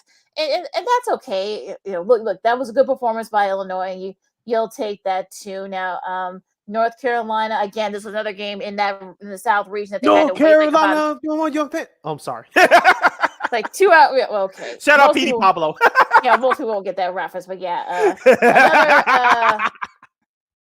Another game they had to wait like almost 2 hours. And of course, if you guys know the story, what was going on over at Florida A&M and all the weirdness there, I won't rehash it. You can look that up on Google. But Drake May, who is kind of like the heir apparent to Sam Howell, had a pretty impressive showing, 294 yards and 5 touchdown passes. Amarion Hampton, right there, all ACC. I think he was 13 all ACC. He had 101 yards and 2 touchdowns. Drake May also had another rush for 55 yards. I mean, yeah, look, it's Florida A&M. They're getting like a nice little 7 figure check. Yeah. But I know they had to, like I said, they had to wait like 2 hours and such because of the storms. But a nice showing there by North Carolina. And yeah, I mean, look, again, take these at face value and such. I know UNLV looks really good. They had like a little, if you guys saw, they had like a little slot machine celebration. If you saw that after they scored one of their touchdowns, a little, look, it's lots of, and look, people need to kind of lighten up. And look, it's college sports. It's supposed to be fun at the end of the day. So come on now, give them a little slack here. Exactly. A couple other scores to pass along to you from week 0 in college football. North Texas defeated UTEP 31-13. And I'm sure Lakeena stayed up to watch this one because she's the West Coast college football queen.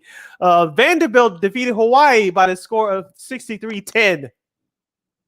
Yeah, Timmy Chan, of course, he was right there for the Heisman a few years back, comes back to Hawaii. Again, all the weirdness that happened there. Again, Google it if you want to find out there. I mean, look, Vanderbilt, I mean, they were really close last year. And Vandy was a favorite, but this is actually the first time where Hawaii was able to play in front of their fans. They hadn't played in front of their fans like 2 years. So this was a nice showing there, nice little atmosphere. They had opening touchdown, but Vandy, I think kind of woke up a little bit. Mike Wright, who could be right up there for all SEC. He passed for 146 yards and 2 touchdowns, but he also rushed for even more, 183 yards and 2 touchdowns. So he, in total, he had almost 330 yards in total, and more of it was on the rushing side. So he definitely kind of helped that with Hawaii and whatnot. So yeah, a nice showing for Vandy again.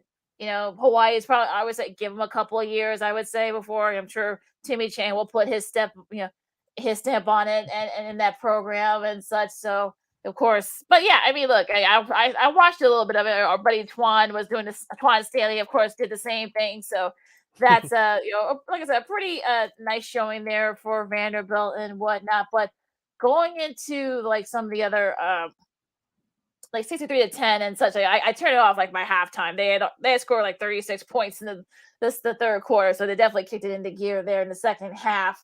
But yeah, a couple of other scores there. Florida Atlantic beat Charlotte 43-13, and Nevada beat New Mexico State. Lightning was an issue for them. It wasn't really rain; it was more lightning, so they had to wait for a little bit there. But 23-12, Nevada beats the Aztecs there. And going to Thursday's games, yes, the week 1 college football starts on Thursday. Central Michigan and Oklahoma State. That'll be on FS1. The backyard brawls back after over a decade. West Virginia and Pittsburgh. That'll be at 6 o'clock on ESPN. That should be a fun one. Ball State and Tennessee. That'll be on SEC Network. South Carolina State and UCF. That'll be on ESPN Plus. VMI as they face Wake Forest. Wake Forest hoping to duplicate what they did last year. Playing very well. Penn State and Purdue. Also, your first Big Ten game, out the gate. Another Big Ten game out the gate as after Nebraska Northwestern. Yeah, this in prime time on Fox. Fox at 7 o'clock. Big road test with James Franklin Company for Penn State. Yeah, we'll see what happens with that. Eastern Illinois, Northern Illinois, they'll be on ESPN Plus. And on the Big Ten Network at 8 o'clock, we'll have New Mexico State traveling to Minnesota to take on PJ Fleck's Golden Gophers. I'm really looking forward to that one. Minnesota's a 36.5-point favorite, so Minnesota should have no problem with that. On the Pac-12 network, however long that network will last, but that's a whole nother issue. But regardless, at 9 o'clock on the Pac-12 network, we have Northern Arizona and Arizona State to take on Herm Edwards, Brian Billick and company in the Sun Devils. And on FS1 at 9:30 on Thursday, we have Cal Poly at Fresno State. Also, Portland State at San Jose State. Our girl Kylie Mills will be doing the sidelines for that game. On the local, I'm sure like on the local networks too, if you live out there in Portland in the Bay Area. So yeah, those are your week 1. We'll preview the other games, as we get closer on Friday to the weekend. But yeah, college football season, your week 1 kicks off, on Thursday officially. All right. You're listening to Second City Sports. We're live in 11 Kona on a Monday edition right here on Sports Zone Chicago. I'm Sid. That's Lakeena.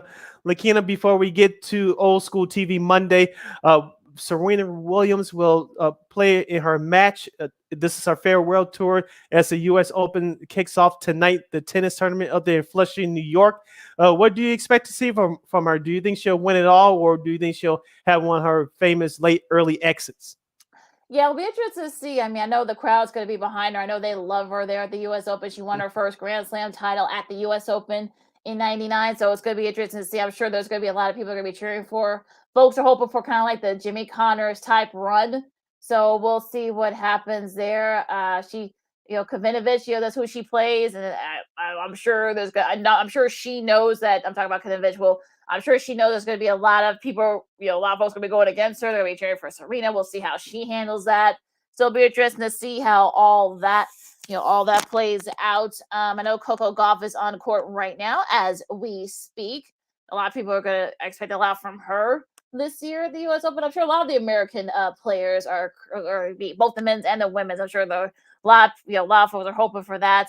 Especially you got Rafa Nadal, 4-time champion. He's there. So of course, Novak Djokovic is not. We talked about a lot of Friday why, but Daniil Medvedev is the defending champion. So hoping to kind of sort of like break through there. We'll see if Tiafoe can kind of make a breakthrough. Sam Querrey, especially on the American side for the men. So we'll see what happens there. Is Madison Keys going to participate or no? I think she's playing as we speak, if I'm not mistaken. So I think she is playing. If I'm not, I know she has injury issues and such, but I think she is playing. If I'm not mistaken, I think she participates tomorrow. I think she plays actually later on. She plays later on at 2:30 on ESPN. So make sure you guys check that out as well. I know ESPN Plus will be having that now. Rain could be an issue if you guys don't hear the lightning going on in the background here in our Yeah, I'm hearing it too through my headphones. It's pretty loud. so rain could be a problem later this week. We'll see. Look, you got to roll the punch there at the U.S. Open. I'm sure they know this, so and whatnot. But yeah, it should be interesting though with the U.S. Open, and always a fun time. And like I said, we'll see. I know Serena and Venus are going to be playing doubles too, women's doubles. So they got a wild card spot. So we'll see what happens with that as well. Like I said, I mean, could Serena do a kind of like a Jimmy Carnes type thing from '91? Yeah, I mean, anything's possible. But will she? That's a whole different story. It's gonna be a lot of I'm kind of with there. you on that boat. I'll be cheering for her, but I think she may come up just short. I'm not proud of saying that, but I'm just being realistic with the situation. I mean, she's had a great career. Like I said, her and Venus, they set the standard for what women's tennis is all about. They actually got this U.S. Open to be broadcasted the finals in prime time because it didn't happen back in the day. Of course, with her father. Her father went through publicly. Of course, their father put both of them through tennis. They were talking about their hair with the braids, and then it was something else. It was just one thing got to another. But both those sisters persevere, and Serena has come out on top. Let's not sneeze on Venus either. I know she's not quitting, but let's not sneeze on Venus either. She's had a heck of a career as well. But Venus is one of the top athletes of our time, and just hope that she goes out with the championship. We'll see. Like I said, I'm sure there's going to be a lot of people in the crowd that are going to be fired up and want to cheer for her tonight. Now, I want to give another shout out to Rory McIlroy, who came back from 6 strokes back to win the FedEx Cup for the third time. The first person to win that the FedEx Cup for the not third time, but second in 3 years, but also third time overall. Came back from 6 shots down to beat Scotty Scheffler. Look, I mean, Rory's had a really good year, a very interesting year, no doubt. I mean, he and Tiger be doing that, the thing to kind of help sort of save PGA golf. And he's very vocal about the Live Tour and such, because those some of his good friends from Europe are playing on that tour. So he kind of gave him the once over. But look, he said that he loves playing, in the PGA Tour, and whatnot. And if you're Jay Monahan. If you're the president of the PGA Tour, you'll be feeling pretty good if you're him, because like he and Tiger, I'm talking about Rory, will be right there with it. So I'm right there with it. I think Jim Richardson, if you're the PGA president, I think if you're I think you got to be feeling pretty good. Someone even said that he kind of saved golf. So, if you're Dave Monahan, the commissioner for the PGA Tour, I think you got to be feeling pretty good. If you're so, shout out to Rory, who's had a really great season this year. Was really close to winning another major. Hopefully, he'll come back next year for the Masters. Hopefully, he can kind of get that last that last tour major that that's been kind of like the thing that's eluded him. So. Yeah, congratulations to him. As we said before, the Live Golf Tour is coming. What will the guys at PGA Tour Golf do? It's all about money at the end of the day. As I said before, and I'll say it again with the Live Tour, can you secure a big-time TV deal? Because if you can, you really put a scare into the folks at the good old PGA. Yeah, I know there have been some various TV networks, but from what I've heard or from what I've read, we'll see. We get our girl Christine Manica. She's also a big golf person. I'm sure we'll probably ask her that, but no one's really interested, or no one wants to kind of touch it. So again, we'll see what happens there. Also, another shout out to, speaking of the state of Hawaii, the Honolulu Hawaii Little League team won their second straight Little League World Series title, being Curacao, dominated from start to finish. I think they outscored their opponents like 55 runs or something like that. It's actually the state's 4th overall. Since 2005, they've won 4. Only Japan has won more titles than any other country or U.S. state in that span. So shout out to the boys, the young men in Hawaii. And, the 4th largest differential by any Little League team in history. Because I think a lot of those same guys who played last year, who dominated, they played this year. They totally dominated too. So want to give a shout out to the young men from Honolulu. Yes, congratulations to those young men as well, winning the Little League World Series title. You're listening to Second City Sports on Sports Zone Chicago, the Monday edition. We're live in 11 colors. Sid, Lakeena here with you. Around this time, Lakeena, is one of our most popular and favorite segments. It's called Old School TV Monday. And guess what? The TV show that we are saluting today is Benson. That's right. Benson is an American sitcom television series that originally aired on ABC from September 13th of 1979 to April 19th, 1986. The show stars the late Robert Guillaume in the title role of Benson Dubois, the head of the household of Governor Eugene X. Gatling, played by James Noble. The show focused on the conflicts and relationships within the governor's household, with Benson generally providing the sarcastic voice of reason. Ingo Swenson, Missy Gold, Didi Khan, and Ethan Vales all play long-term supporting roles on the show. The series was a spinoff of Sub, which the character Benson first appears as a wisecracking yet level-headed African-American butler for the highly dysfunctional Tate family. However, Benson avoided the soap opera format of his parent series for a more conventional sitcom structure, and the lead character eventually moved from his service position to a role as a lieutenant governor. The series was created by Susan Harris and produced by the Wilt Thomas Harris Productions. In 1985, Robert Guillaume won an Emmy Award for Outstanding Lead Actor in the Comedy Series for his role in this series. Yeah, it's interesting that I saw Mr. Guillaume do an interview. This was years ago. Emmy Legends, and of course he has a couple of Emmys, from this.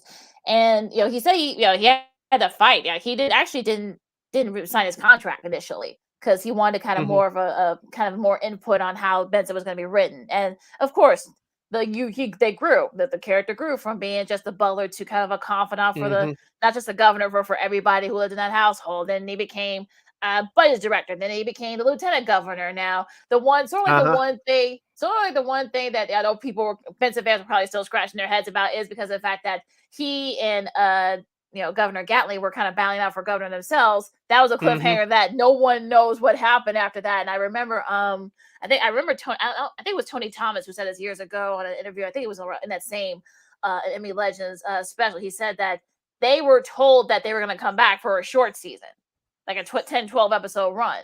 But ABC decided just to cancel the show entirely, and he said that he still has folks coming up to him saying that what happened with that battle between Benson and Eugene. So that whole thing was sort of like that was a cliffhanger, one of the many cliffhangers in TV history that was never answered. So exactly. I don't know what happens there, but it sadly is what it is. But a very underrated sitcom. I felt like Benson was, and Renee Alba-Jones, who died like I think earlier this year. I think earlier this year. I think he passed away. He played Clayton Indicaki. He and Benson had he was a great sparring partner for him, and him and Robert. They had a little tiffs here and there and such. Clayton always got on Benson, and vice versa. They always got the little quips to each other, so that was pretty cool. Missy Gold, interesting fact here, Tracy Gold, her sister actually auditioned for the role of Katie as well. Now, of course, Missy got the part. She did. Tracy actually did appear on the show later on in the last season, playing her cousin. But James Noble, who was a great comedic actor, I think very underrated. He had to play like a very absent-minded. He was kind of like a very warm, kind-hearted guy, but he was very absent-minded and such. So he was also, he's a little, but he had to work hard. Inga Swenson, who I think she went back to Europe after that, after the show ended. She's 89 years old. She'll be 90 in this December, and she's still, I think she's out. Yeah, I think she lives out in Europe. I think where she's from. I know she hasn't really. I don't think she's acted much since. She's had a few other TV stuff, but she hasn't really acted much since Benson. Of course, Caroline May Williams, sadly passed away some years back. I loved her for her rapport with Benson. They had a really great friendship. Of course, certain people had a problem with it. I don't have to explain what that was about, right? But I'm not going to explain it. But you guys know, you guys are pretty smart who are going to be watching, listening to this. But they know. But he had a great rapport with Benson with everybody. So, like I said, one of the most underrated sitcoms I think in the 80s. And also, too, according to Wikipedia, according to Gary Brown, who directed the finale and 20 other episodes of Benson, 3 different outcomes were filmed, with Benson winning, Gatling winning, and a tie. The intent was to decide over summer break which outcome to use. Brown also stated that regardless of the outcome, the long-term intent for the next season was for Benson to become the governor. Okay, so that'll be interesting. Yeah, too bad that never came to fruition. So, like I said, that was another cliffhanger that, unfortunately, we won't get an answer to that. It's on Fubo TV, Benson is, I believe. So, for those of you who have streaming devices and such, I think it's also on Amazon too, if I'm not mistaken. Yeah, and the first 2 seasons are available for DVD. Right, I know. Yeah, so I saw that. So yeah, so there are other places where you can watch Benson. But yeah, like I said, a very underrated sitcom Benson was, and look, they weren't afraid to kind of like push with different issues. Of course, race. Of course, during the early years that was a big issue, of course, and also know that they dealt with I think they dealt with like I think they like drugs and whatnot. So, and also too blackmail, political blackmail, kind of like was one of the first shows to kind of like talk about that type of thing. When it comes to politics and such. So kind of like what Spin City did when we did Spin City a few weeks ago. Kind of like the sort of the same realm there. So we saw Clayton was blackmailed. I know that Bez had to catch some guys. So yeah, it was actually it was a great sitcom that should get more of its due. So we're gonna give him its due right now. Yes, I just want to give a quick story real quickly that I remember my late mother telling me about Benson because I was too young when the series originally aired on ABC, but it started airing reruns on cable. I believe it was on WGN for a short time here in Chicago immediately after it went off the air. And so I got a chance to watch some of those reruns growing up. And she was like, yeah, if anything else, Benson was quick with it. I was like, yeah. And I started watching like, he got them all told, as we say in the community. So he put them all in their place, but he was a smart and stand-up guy. And Robert Guillaume, I know we lost him a couple of years ago, but he was great in other TV shows and movies that he was in. He was my favorite in the movie Lean on Me. Him and Morgan Freeman went back and forth at it. Yep. You think you bad, don't you? Oh yeah. Do you remember that scene in Lean on Me? Yeah. Joe Clark had to apologize. Yes. Yeah. Well, yeah, I'm sure that pained Joe to have to do that, but yeah. I mean, like I said, a very underrated show that was, doesn't really get a lot of its due because of I don't know why, but they made it like you said, so they made it like totally different. And I think Robert had to fight for that to make it completely different than what Soap was. So he didn't want to kind of like play that same character. So they made it smarter. They obliged. And I think I remember Tony Thomas, who was the son of the late great Danny Thomas. I remember he said that he and his production producing partners agree that you're right. So and they. I know Susan Harris was also champion in that particular format too. So they went with a more conventional sitcom format, and the rest was history. Yep. So we salute the great sitcom ABC television, Benson. So that's our salute for Old School TV Monday is Benson. All right, Lakeena, let's close this show out and let's take it home. Follow me at Keena McGee on the Twitter and at Keena_McGee on the IG. You can follow yours truly, Cindy Brown, on the Twitter and the IG as we hear thunder rumbling again at SidKid80. Yeah, it's time for us to go. You can follow me on the exactly. You can follow me on the Twitter and the IG at SidKid80. Once again, that's SidKid80. That's SIDKIDA0. That's SIDKIDA0. Real quickly, Keena. My late mother was just like that old school joke that comedian D.L. Hughley did many years ago. And when it started thunder and lightning, Sid, cut off everything. Why? You running out my light bill. Was your mother like that? No, she's not like that. She always says, "Look, just don't make sure you don't that sound." So it's hilarious. It could be raining for 5 minutes. I'm watching TV or playing video games. Shut everything else. Said, why? You running up my light bill? Okay. Anyway, continuing. Make sure you download that Sports Zone Chicago app, and make sure you follow Sports Zone Chicago all social media platforms on Facebook, Twitter, Instagram, and YouTube. Once again, Sports Zone Chicago on Facebook, Twitter, Instagram, and YouTube. You can catch our podcast at War on Anchor. We're available on all podcast platforms, including that iHeartRadio app. And make sure you follow War Media at WARR Media on Facebook, Twitter, Instagram, and YouTube. And thank you very much in advance for your support. Like, share, subscribe, and tell your friends.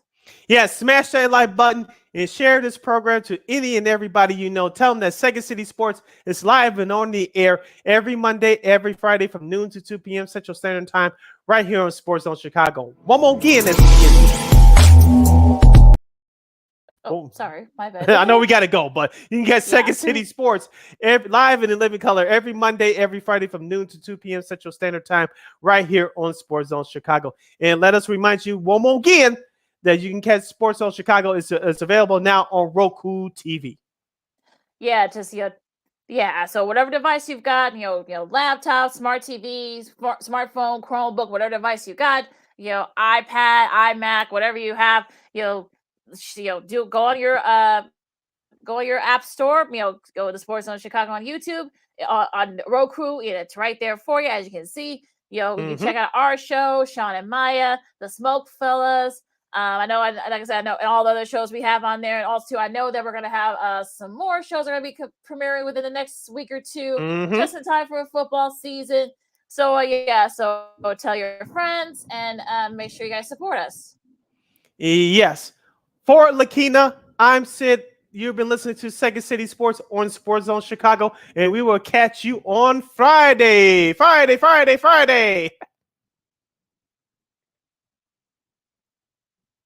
All right, go Sox! Y'all better get it together, or else holla. And also good luck to the Sky. They lost their opener against the Connecticut Sun last night. Hopefully, the good news is it's a best of 5, so hopefully they can get back going. They play again tomorrow.